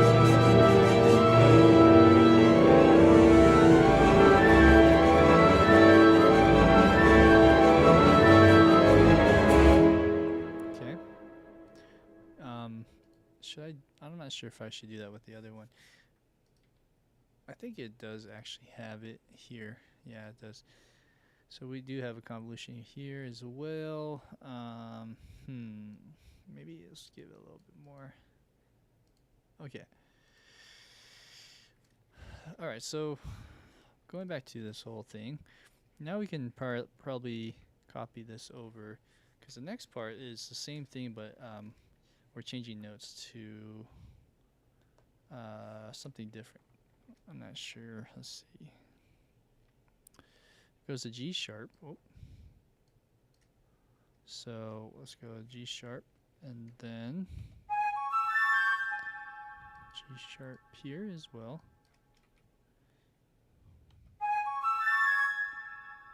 Okay, C sharp.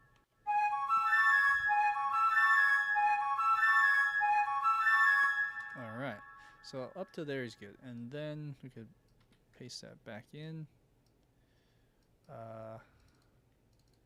Let's keep going. So then over here we have, looks like an A sharp and a C sharp. Okay.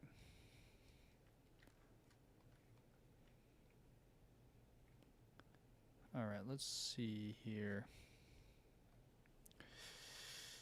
What's going on? So, did I read this wrong? I'm second guessing again what's happening. So we have da-da-da, E. Oh, you know what? This is written weird. So when I said the piccolos were uh, in the same register of the flute one, I'm wrong because I looked at the first note and I thought this was going to be like one octave lower, if that makes sense. The 8 VA is over this E, whereas the 8 VA is over this next note on the flute one. So, in other words, all my piccolo stuff needs to be up an octave. So I stand corrected on that, and let's listen to how that sounds.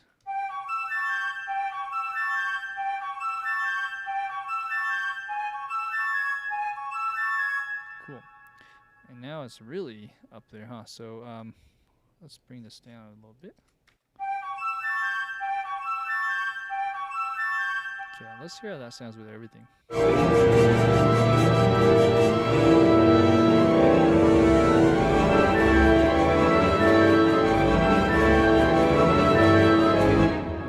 with everything, you can't really hear the piccolo as much. Also, it might help to shape this. None of this is actually shaped, so should I go back and do that now or do that later? Let's do that later. I think it'll be quicker to do it later. But yeah, that'll help. Maybe we shape that. So then the last note would be here. Something like that. So where are we? So we have A sharp, and C sharp. Okay,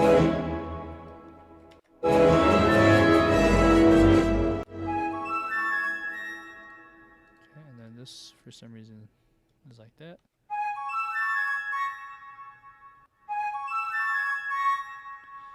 Alright, so maybe here we do a short note, staccato.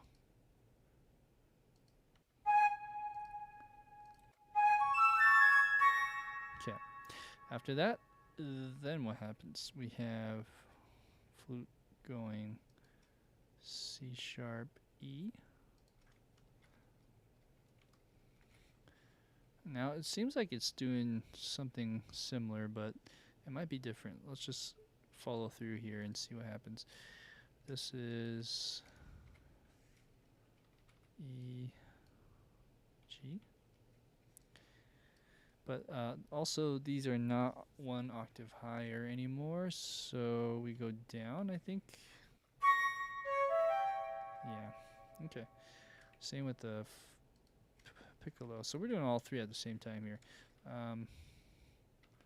Should be like that. Huh? Okay, now this should be marcato or staccato. Let's say staccato. Same with this. All of these should be staccato. Yeah, marcato. Let's keep that one marcato.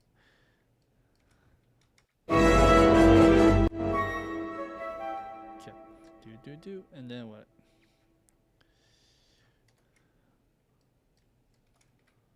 Alright. Then we have do.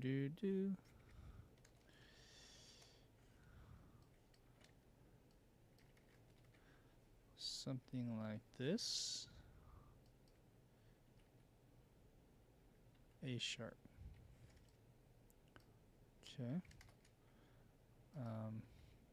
Piccolo. Oops. We'll go here. G. Okay. So still staccato. And then here you go G, A sharp, C sharp.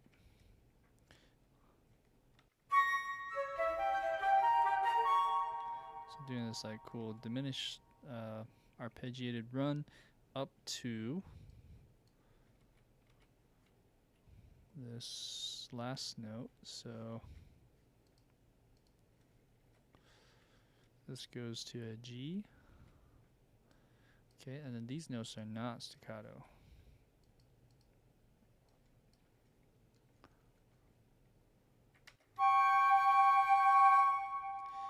Okay, this note should go to piccolo as well. Is that right? Now this is an E. Wow, that's really high. Okay, so then after that, you go to this one. And this is an A. This is an A above. So now they're in the same register. I don't see an octave note for the piccolo here. And this will be an E. Okay.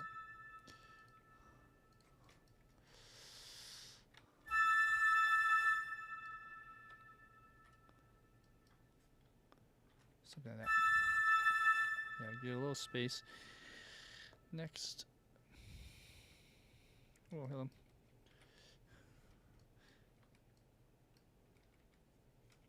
I'm pretty sure that the flute one and piccolo are the same here. So then we have. Da, da, da. Yeah.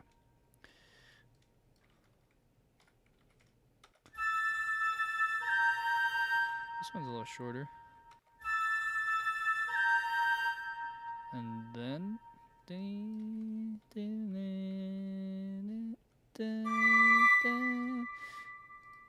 So flute 1 is not B anymore. It goes to. Well, hello. It goes to E. E sharp.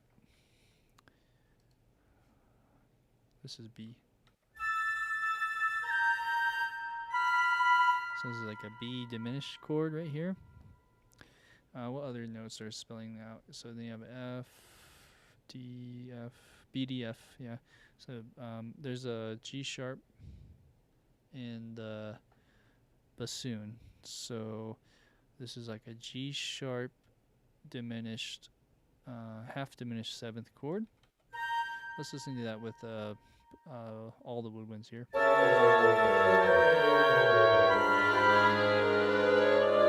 What's weird though is this is saying to drop out here on this beat, but it kind of sounds weird. Am I on the right part though? Maybe I'm looking at the wrong measure. This is 303. Yeah. Okay, so this is saying to hold till here, and it's a staccato note, so very strange.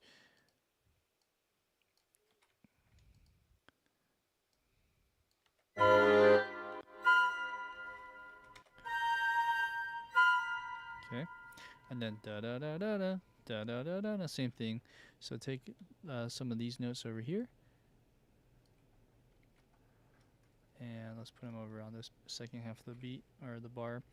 So over here, where we go back down an octave, is as written, not 8 VA anymore, and you're going D, E sharp, G sharp. So I think this is all a half step up. Same thing with this probably. 304 in the score. We have. That's correct. Oh, so we're missing this note though. I wonder if I'm missing that in the other one too.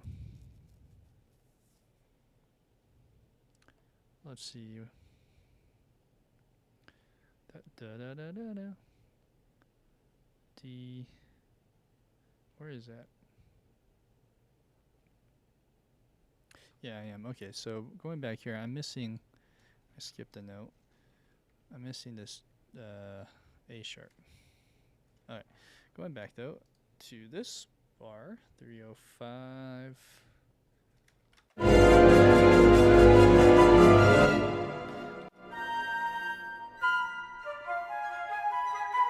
Okay, let's double check these notes because I'm not sure if these are all in the same articulation. So staccato, staccato.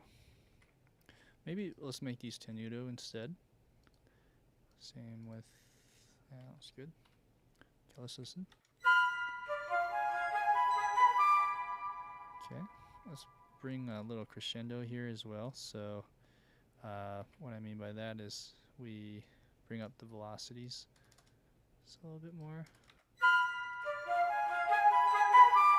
something like that. I might have not done that enough here. Yeah, so let's bring a little more velocity as you go up as well.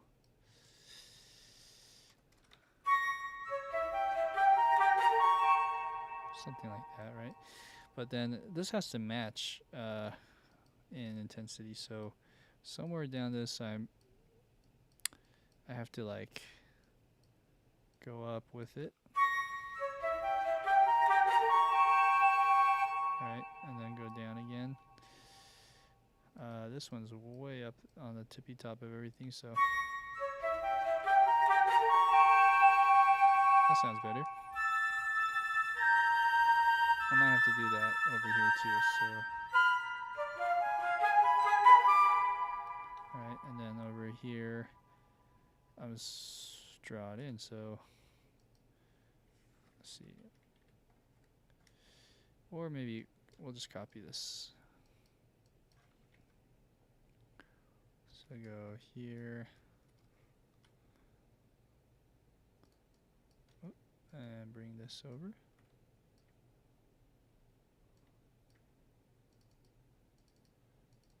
And flute 1.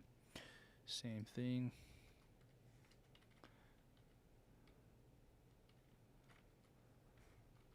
Oh, I put this on the wrong bar. Okay, so now let's find that 305. So 305, we're hanging on a different note, which is basically this, but like a half step higher. Let's just double check our notes here. Flute, we have G sharp, and this is D. Cool. Let's listen.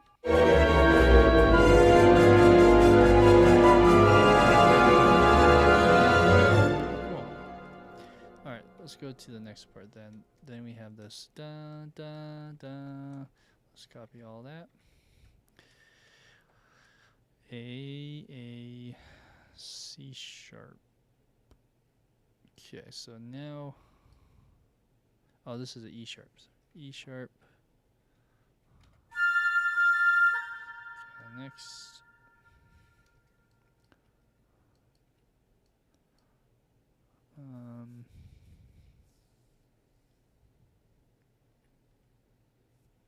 Is that right?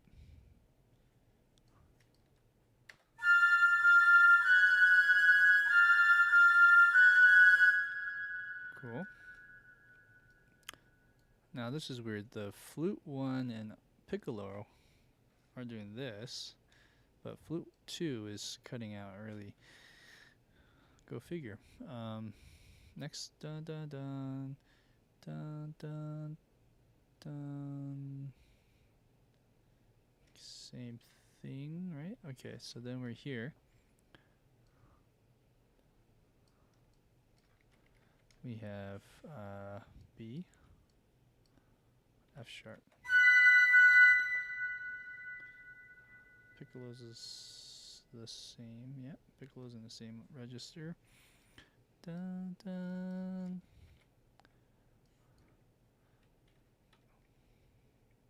That's what that's saying, I think. Yeah. Okay, so what measure are we at? 312. 312 goes A, F sharp. Then we probably, no, we go higher now. C. I was going to say we probably do the same thing, but this is actually new territory, so it's not repeating.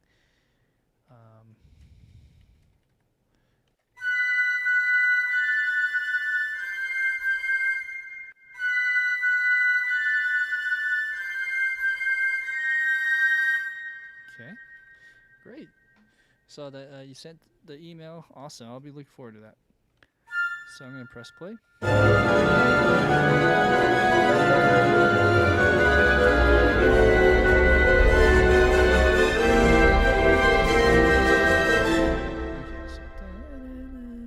Now this one,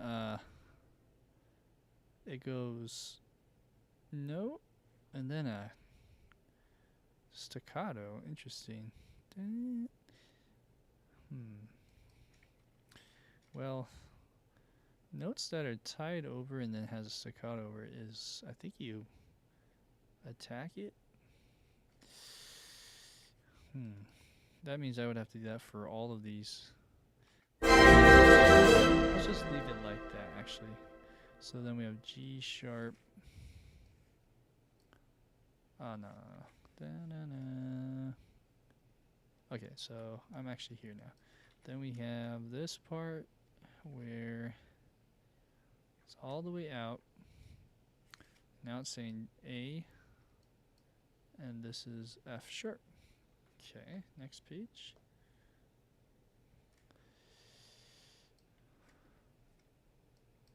All right, then we have C, C, should be E.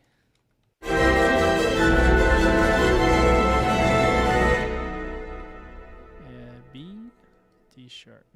Those are your B dominant chord right here.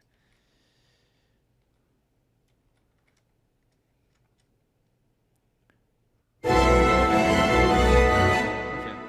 Although, looks like the piccolo needs to go back up. So at 313, which is somewhere here, 313. All of these piccolo notes are going to be an octave higher now.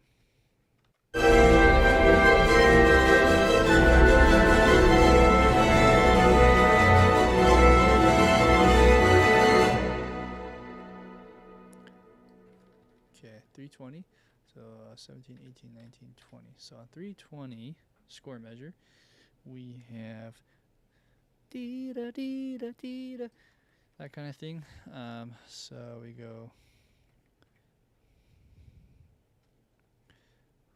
All right, half step, and then next page we go dee da dee da, just like the oboes. We're going dee da dee da dee da. So let's go. Now these might be better in like a short tenuto. If I have something similar like a marcato, I'll do that. So then let's delete this. Let's copy that. Then it just goes dee da dee da dee da like that. Dee da dee da dee da. And we could maybe shape some of this. I like to bring out the accents on the down, what would it be, like the quarter note triplet notes. Right? So we have that.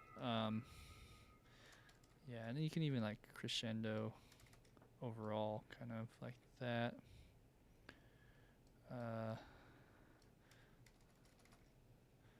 Okay.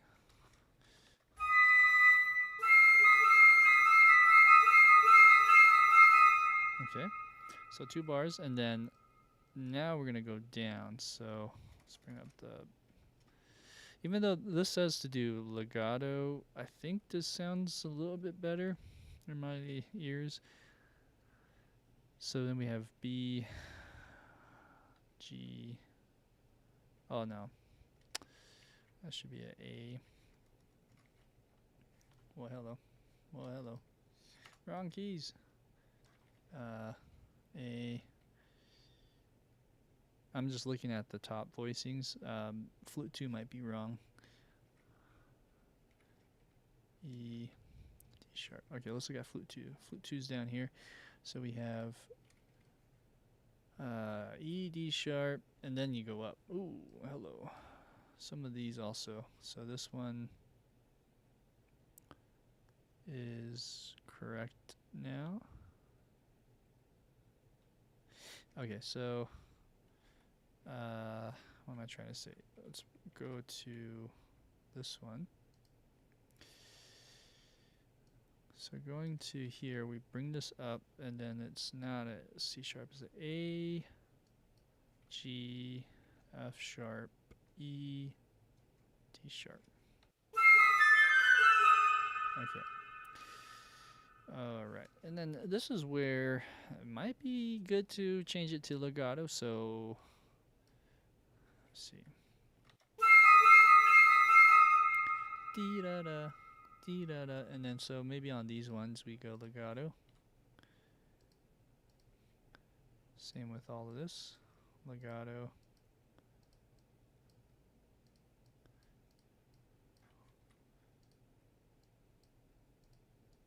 Alright.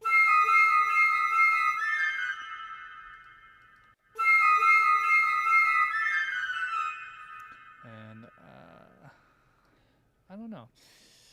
We could accent these on the dotted quarter notes. We go back to what we were doing before with the tenuto. We could maybe try that and see if that works. So then if we go like this, we go here. All right.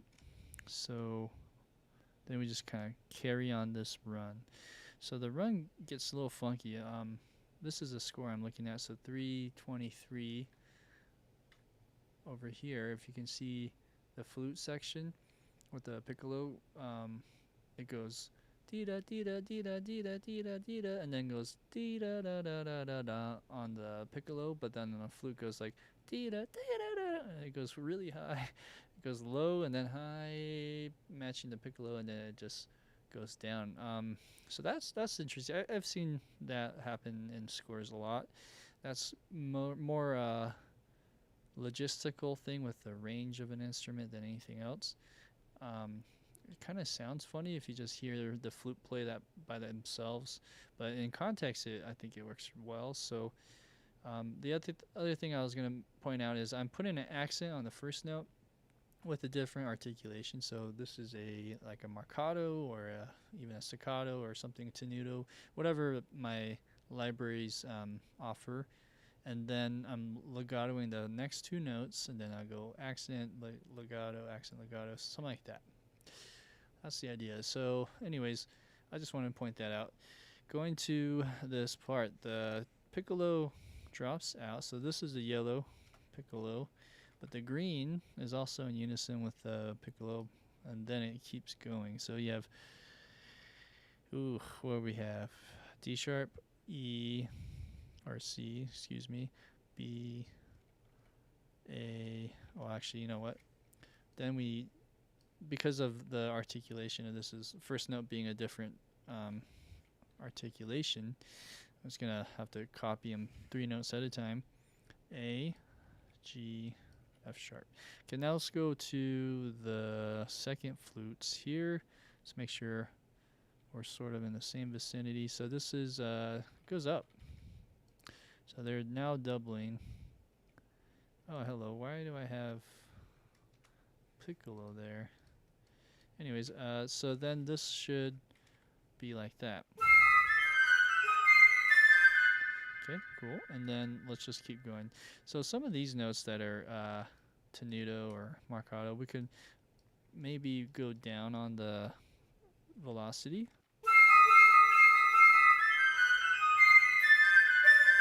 Okay. So after this F sharp on this measure, this is 325. Let's see, 2, 3, 4, 5.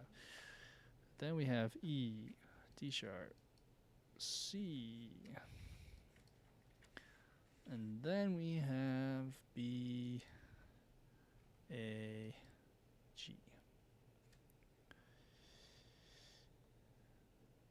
Hey Cheyenne, good to see you. How are you doing? Then we have last note being a D, or excuse me, F sharp. And that's it. Woo-wee. Okay, so on the woodwinds, we can also shape this a little bit with the velocity, because we're going to go down in intensity as you go decline or descend here. So what I'm going to do is shape that in the faders.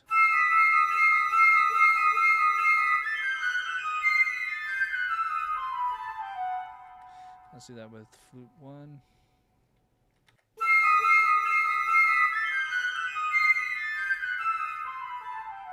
Okay, let's listen to it in context with everyone. Let's do the woodwinds first, actually.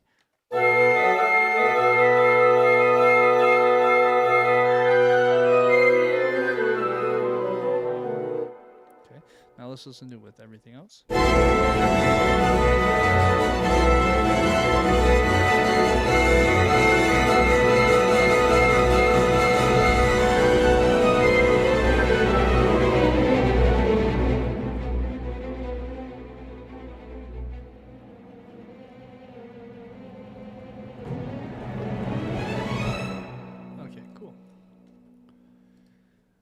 Yeah, things are well with me. I've just been keeping busy, keeping my nose close to the ground, so to speak, with different jobs.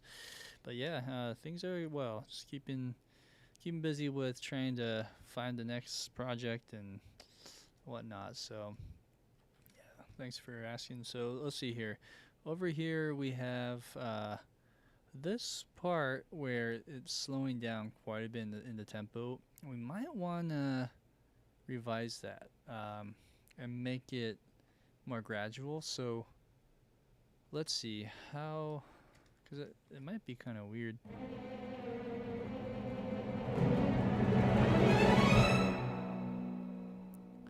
I don't know. What if we accelerate this a little bit more gradually, like this, and go something along this lines?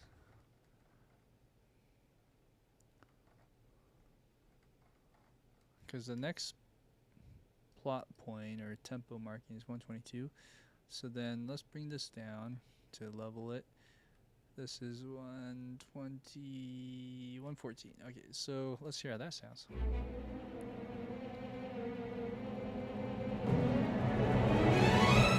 Cool.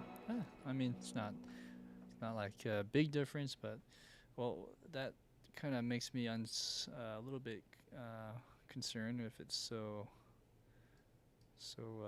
drastic. Maybe this one I go down to or go up as well. So like this. So this is 142 and it drops down to 107. Whoo-wee. That's weird.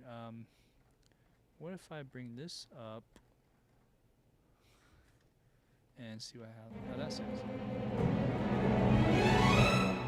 Cool. All right, and then the last thing then is there's some woodwind notes at the very end of this section, which is 332 on this bar.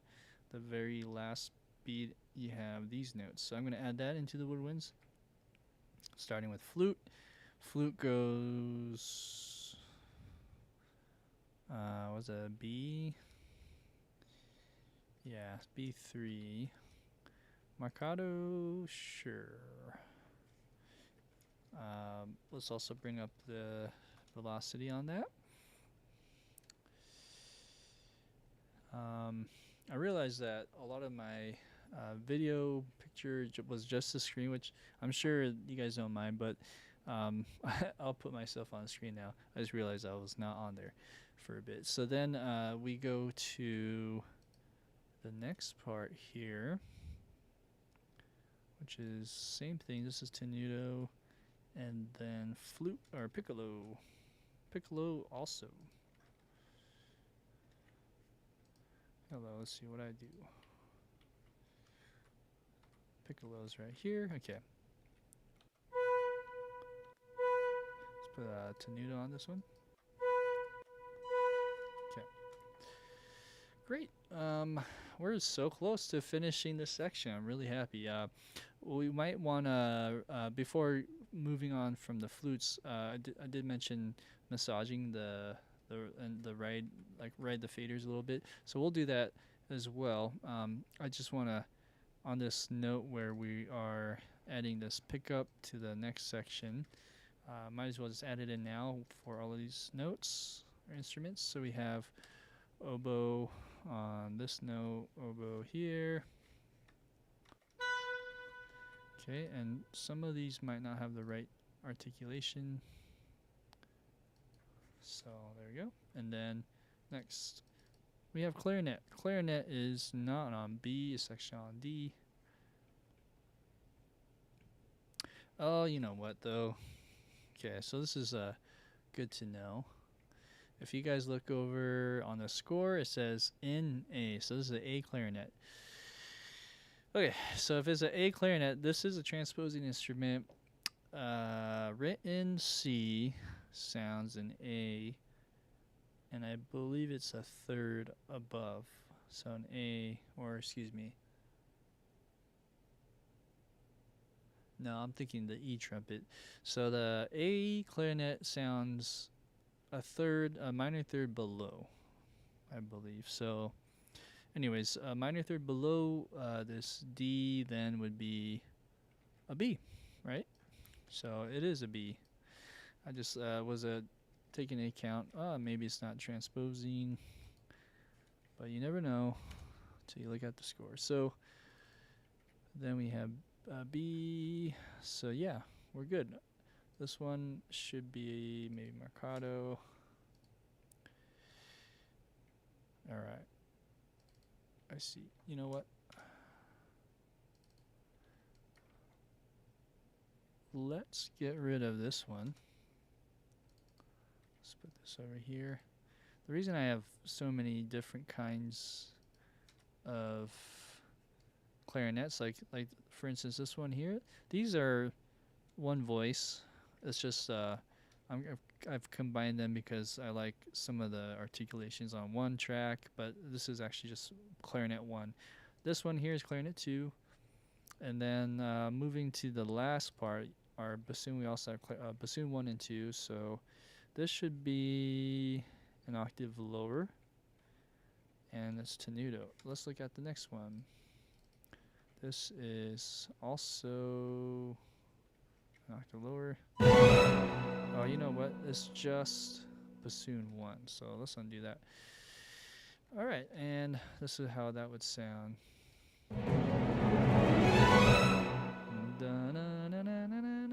Alright, so let's go back to flutes. As I mentioned, I just want to massage some of the voicing here so that it's a little bit louder. I don't know what just happened there. I did some of that over here, but maybe I'll do it up here as well.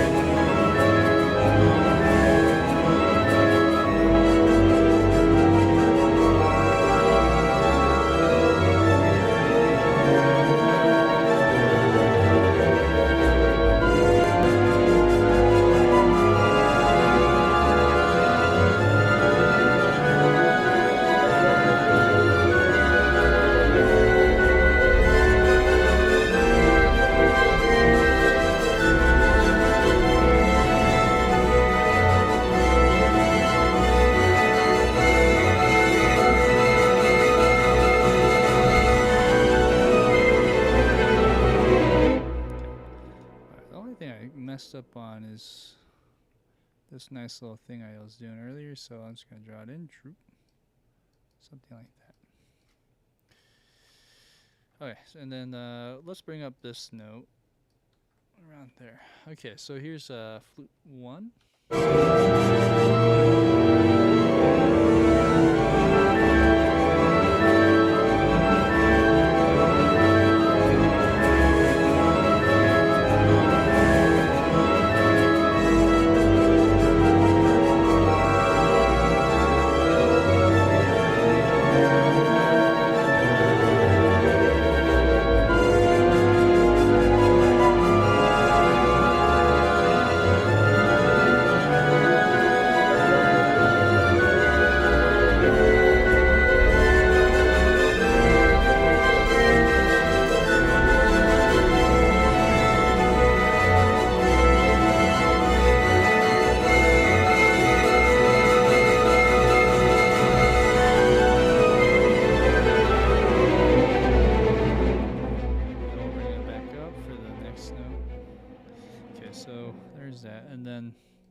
Let's just do one more ride. This is all CC11 only. Yeah. I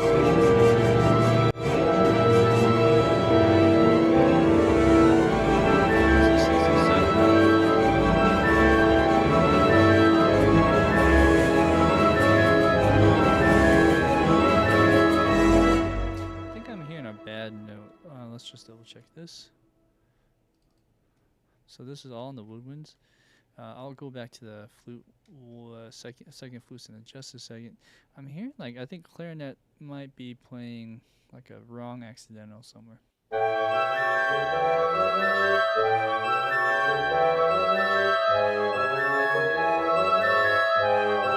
there.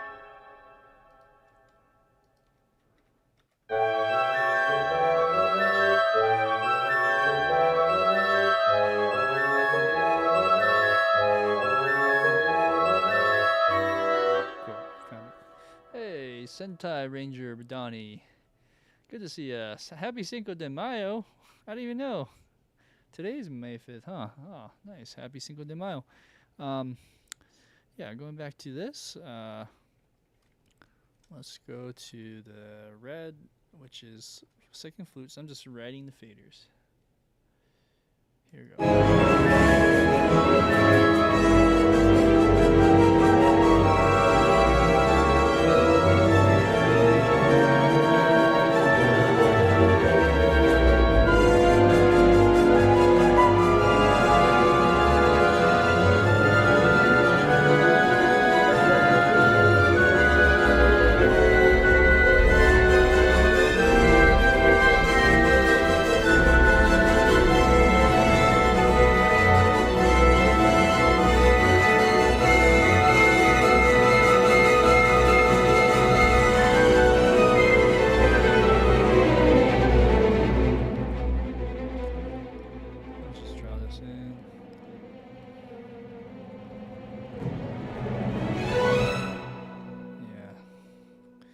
Last part, we'll just make sure all of these notes are a little higher in the dynamic. I mean, it's kind of arbitrary what I'm doing at that point, but that's it. I think on the red, though, there might have been some funky overwriting like that. Just make sure that you clean up those little things, 'cause it'll sound funny. Thanks, I appreciate it. Sounds good. Speaking of Hans Zimmer, 5 months more till his concert at the Climate Pledge Arena at the Seattle Center. Cool. Awesome. I know he's a big climate guy, doing like the planet Earths and the blue Earth type stuff with Sir... what's his name? Edmund... I'm thinking of a different person now, but the great narrator person. I'm drawing a blank, but yeah, I know that guy and Hans Zimmer have been collaborating for a long time. All right, if you guys know what I'm talking about with the blue Earth, the planet Earth, the narrator, it's gonna bug me. Anyways, I wonder if it has something to do with that on that concert, the Climate Pledge Arena. Okay, so anyways, what are we doing? Before we go to the next section, I wanted to just make sure everything's balanced, and also there might have been some brass things I've heard that I think can sound better, whether that's just like changing the patch or bringing up the volume. So for instance here, I don't know what I can do better. I mean, it is saying fortissimo, so maybe we bring that up in volume for one, and then the velocities can go up higher, I guess. And let's see how that would sound.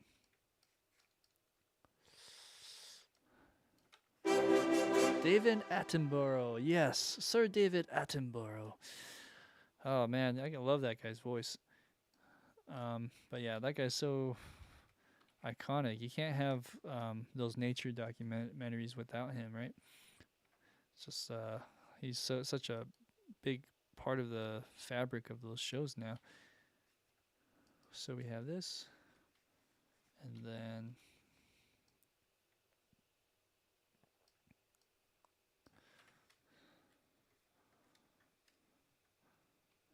okay. All right. So with the brass, man, I don't know what. I'm just bringing it up a little higher, hoping for the best on this moment. Here we go. Let's press play and see what it sounds like.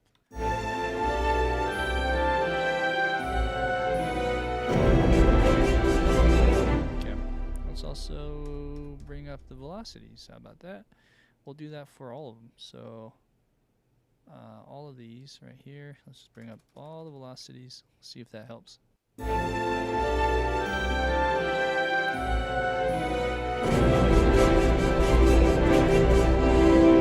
Okay, cool. And also, should I layer the trumpets? I think what I'm hearing too is probably the timing. Sounds kind of robotic. I don't know. We could try pushing some of this over. So this is really redundant, but this really helps. So what I'm going to do is I'm going to push this over and push this over.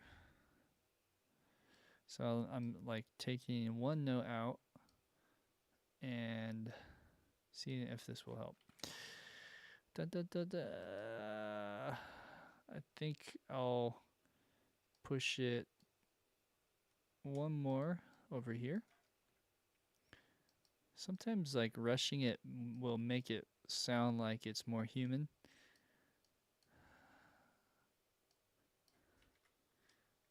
Okay, and then these marcados that are on the beat, let's just bring it in. Now, just one magical button, you delete the overlaps, and let's hear how that sounds.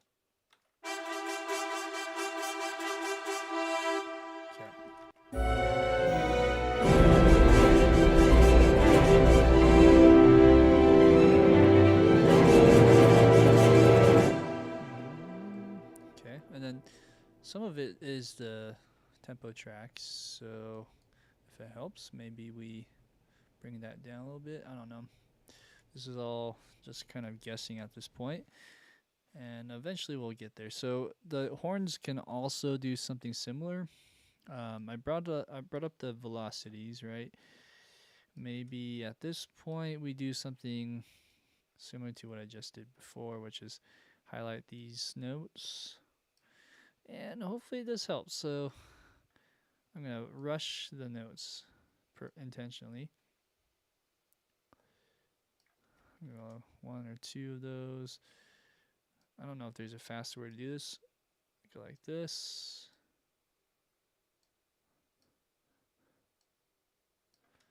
Like this. And then I'll just push the last beat. Dun, dun, dun, dun, dun, dun. Yeah, okay.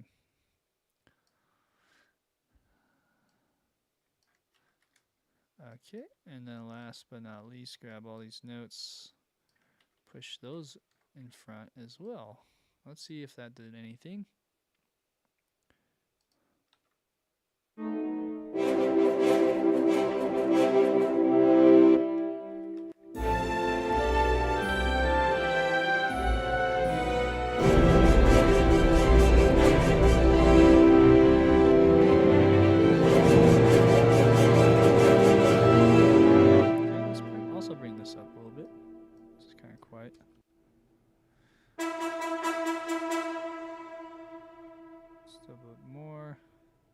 Too much, but a little more. And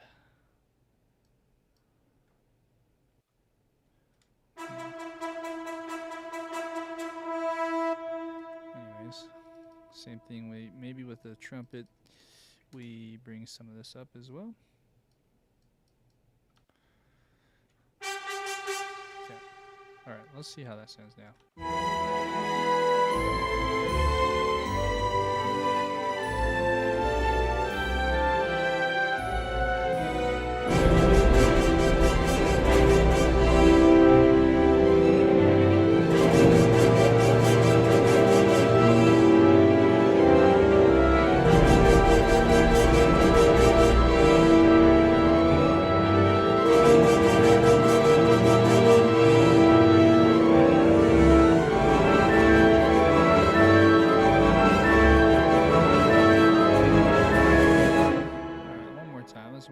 Trombones.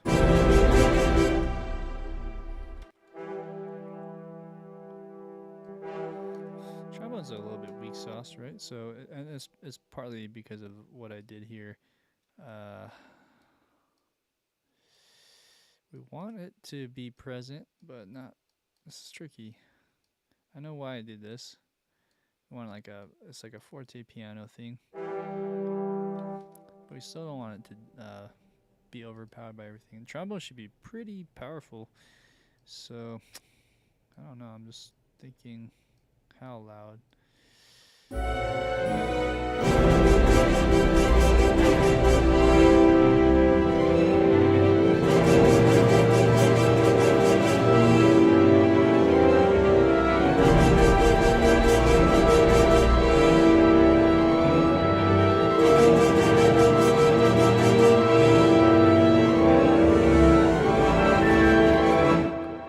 This one here is quite a bit of a push in the tempo, so I'm gonna bring that down. It's not so drastic.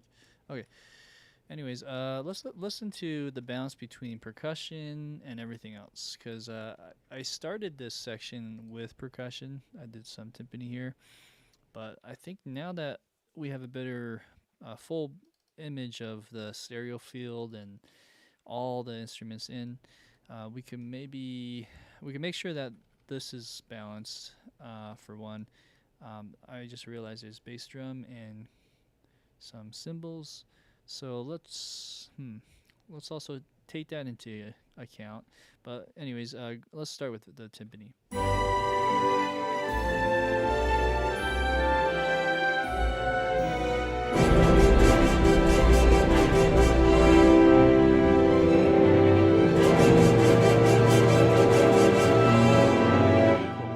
I think I like to re-attack that note. So where is that? This one. So I'm re-attacking it in the sample of the roll, but I'm gonna also just add a note right there, and it should still be E, but I'm gonna do that so that you can really hear it like this. Oh, you know what? It's the wrong. There you go.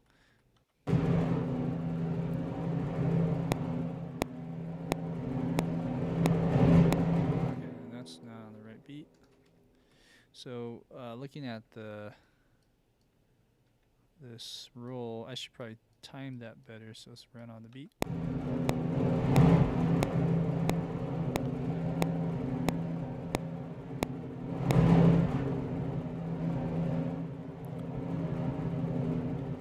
Cool. Sounds pretty good to me.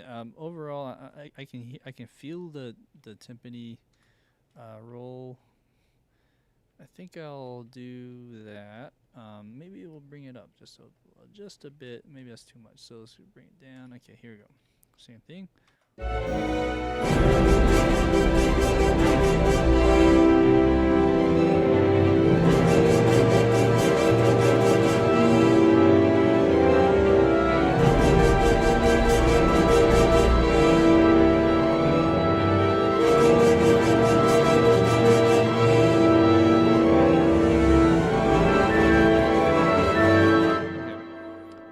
Also a bass drum hit. I'm not really feeling that one. Oh, interesting. Is that right? Did I just put it on a wrong note? Or maybe it's supposed to roll like that. Yes, there's a trill roll kind of thing happening. Tremolo, whatever you want to call that. I see. Okay, so I understand. I thought that was a hit instead. I forgot that was a roll. And then, in that case, the next part that has some metal cymbals is over here at 295 in the score. 295 in the score looks like this, and it's saying Piatti. Oh, it's not even on. Look at that. Let's make sure it's on.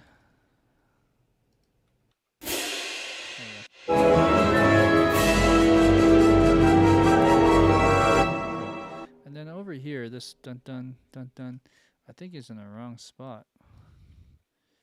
So 295. Oh, this is in the wrong spot. Good catch.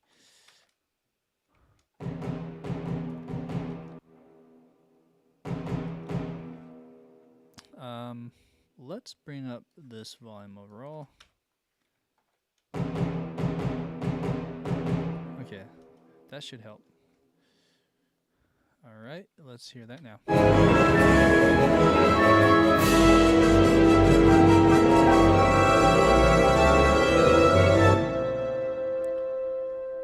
And this is also 1 bar off.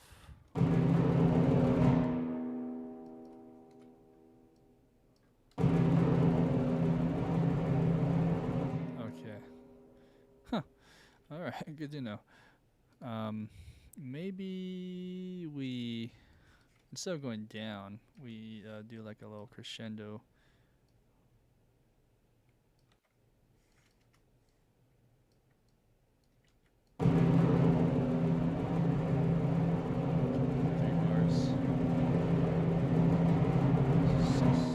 Six bars. Saying 6 bars. Okay, so oh yeah, that is 6 bars. It's just zoomed out, so it looks like 3. So then over here we have that dun dun dun dun dun dun. Okay, so we were just off 1 bar on this part, but it looks like we're caught back up in the right section. So let's listen to that again a moment.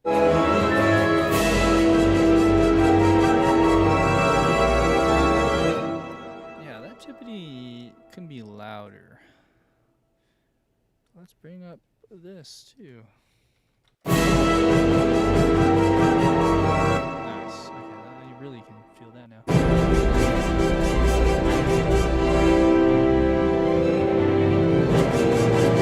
Oh yeah. Okay. So going back here.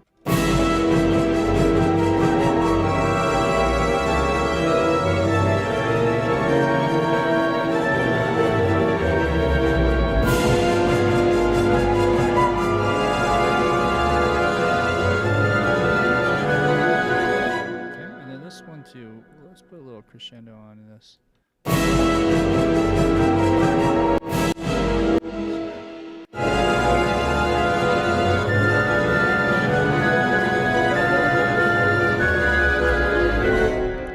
It should be one bar longer. And let's bring this over here. Let's see, how should like that, something like that. All right. So at 311 in the score, 311. Let's look at the timpani again. I should have nothing, but there's a gran casa rule. Nice. Let's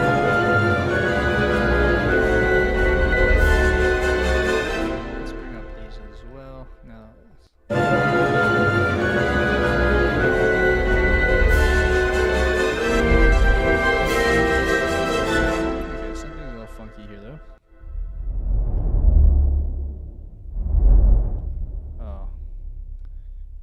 Okay, what's going on?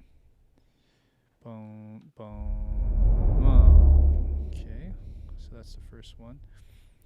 And then what happens? Boom, whoa. Crash. There's a crash there, right? Okay. Although the crash is on the wrong beat, it looks like.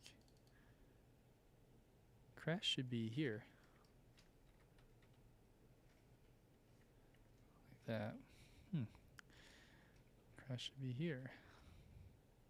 And then maybe another crash on here. Alright.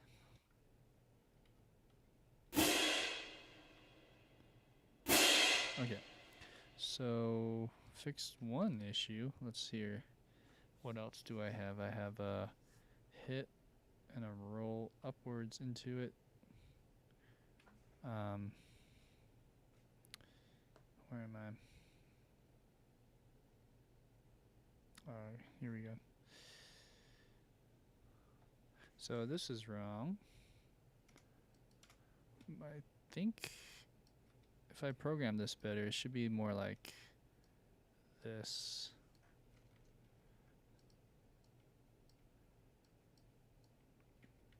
Kind of like how it was previous right here. Let's kind of time that better.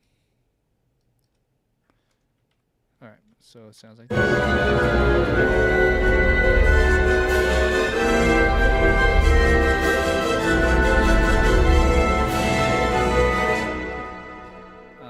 This crash can be louder. either in the velocity.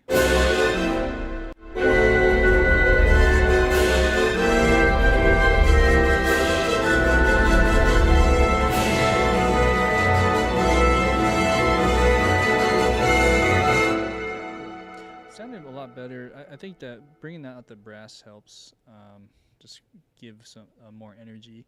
So 316 in the score. Let's just double check if I'm missing any other percussion. So there should be a timpani roll here.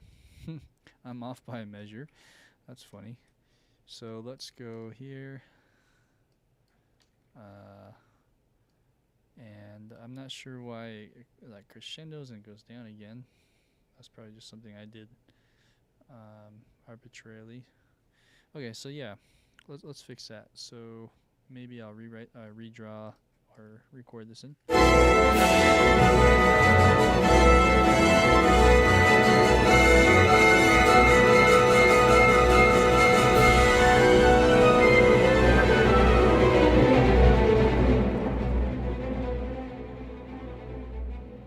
Cool. And then maybe just give it some more juice because it says SFF and FFF, 3 fortes at 321 to 323, something like this.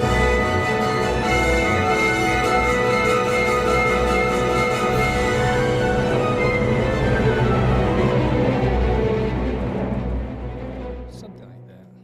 Okay. We should also have maybe an attack on that first note, like this.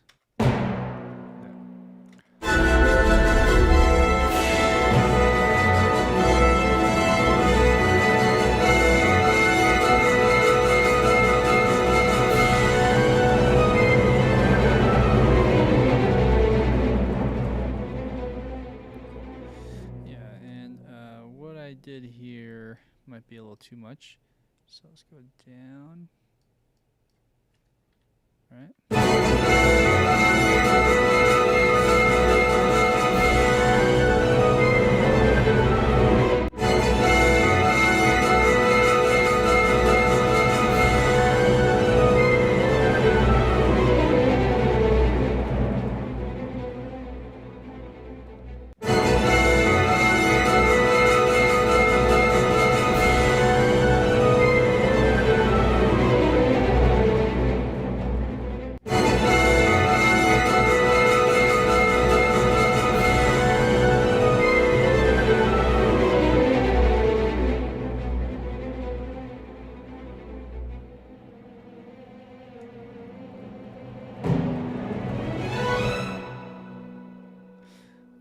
Cool. So this is being nitpicky, but this Spitfire stuff sounds good for the most part. But when you start to hear two notes going back and forth, it really sounds problematic.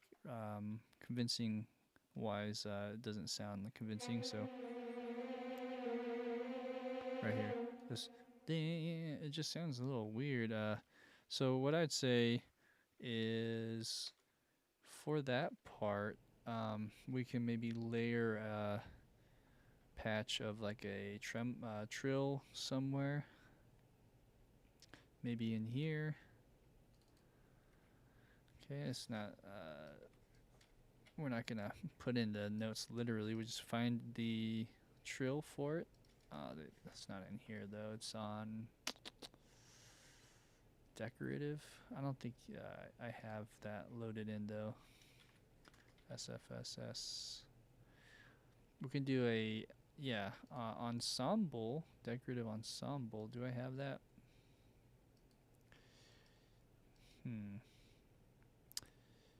I have Pacific, and I think Pacific has that. No, not on this particular patch. What am I trying to find? I think I'm looking for the ensemble, and I don't have any of that in there. I know it's on. So if I go here to this one, okay, this one will do it.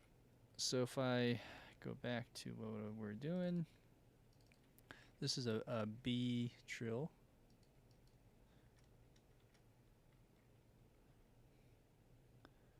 And it needs to go to a C, right? Let's double check that. Okay, so let's listen to this in context.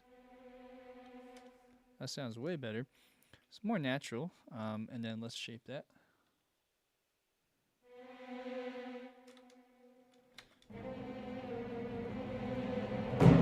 Just a little bit, right? Just adding that in helps out a lot, I feel so.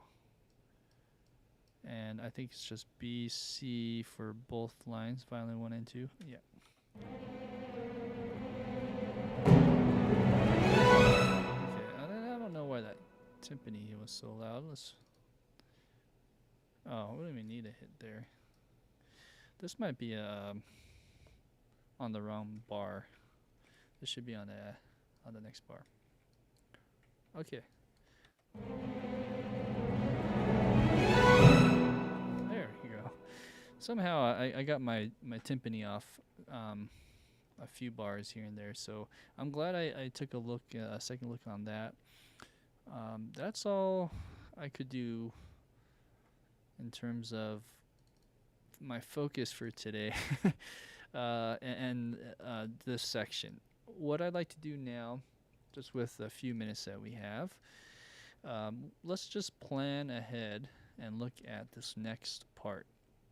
So this next part here is called the broad flow of the Vltava, or I don't even want to pronounce that, but that's probably in Czech, the Soroki part. So that thing right there is the mark of the next section. And this is where it all comes together. It sounds more in a major key. So as you can see, there's 4 sharps. It turns from E minor to E major. And it plays the melody. Let's see here. Let's get a string going. Let's do a big one. Yeah, let's do ensemble. So, and then it goes like this. If I can get the right articulation. There you go. And then goes. Oops.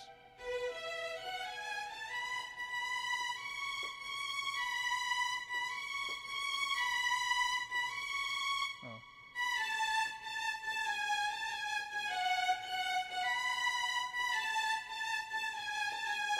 Anyways, and that's just reading the flute line there, but it's the same thing with the first violins at least, and then there's all these cool runs there you're seeing here. It's more like a measured tremolo kind of thing happening on that part. But anyways, it's a very pretty part, and then you can see there's like a motive of the Richard. Maybe it's just recapping some themes as you go through. You can see how it goes from, let's see, from this melodic part to more like just chords, boom boom, long chords, and then while the chords are happening with the brass and woodwinds, the strings are still kind of doing these cool runs. Look at these runs. You got 7 note runs, septuplets. Not anything too crazy. I think John Williams scores, you'll see lots of 7 runs and 9 runs even. Over here you have some cool stuff. Anyways, with all that being said, similar brass movements too, or brass type of rhythms. Yeah, dun dun dun dun dun dun dun dun dun dun dun dun dun dun dun dun dun dun. It's not the right notes, but that's the rhythm. So you're seeing kind of some similar rhythms from the previous St. John Rapid section, and there's a certain part where it's just strings. I think this is where it starts. So it starts to thin out. As you can see, that there's no trumpet or trombone on 408s, and then it's just strings. Kind of goes, and then at the very end, there's a fermata, and then it goes dun dun, and that's it. So, how many measures is that for one? So we have 427 being the last measure, and this section starts at 333. So we're talking almost 90 measures, almost 100. I think it's like 96 measures or something like that. If I can do my math right. Oh no, it's 93 measures. So not 100, but yeah, close to 100. 93 measures. This part might take a little longer, I don't know, than the St. John's Rapids. I feel like this could take maybe 4 more episodes at least, maybe 5. We'll see. But after that point, I think I'm going to take a break on doing a transcription from one of these masterpieces. Maybe I'll start doing more original stuff, but I digress. This is a lot of fun. It's a lot of work. So I'm just like, whew. I mean, you learn a lot, but then you start to realize, like, with all the time you put in to try to recreate something, it's just better to hire an orchestra. But we're talking, what, like at least $30,000 for like a European orchestra to record something like this, and maybe more. I don't know. As opposed to like hundreds of thousands of dollars for like a London symphony or LA-based symphony. So I mean, it does pay to know your skill set and to be able to do a mock-up properly, and just knowing the different techniques that are out there. Anyways, that's all for today. I'm gonna go ahead and press play though, and what we'll do is we'll start the next stream on Thursday. I'm planning on this Thursday for measures 333 in the score. So let's go ahead and press play. This time around, rather than playing from the beginning, what I'll do is I'll play just this melody thing, where the melody starts. But I'm wondering if I can skip. I've done this before. Let's see. There's like an option. I forget where you can. Let's see. If I press play, what happens? Okay, I forget. In Cubase, you can invert this, and it'll skip the bars, but I have that setting off for some reason. Anyways, I'll just play it from here, and we'll go to the end of this section with the repeats. Here we go.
Okay, well, thanks for watching, guys. Another successful stream in my book, and I did mention that I was going to analyze the chords. So, I think I'll hold off on that.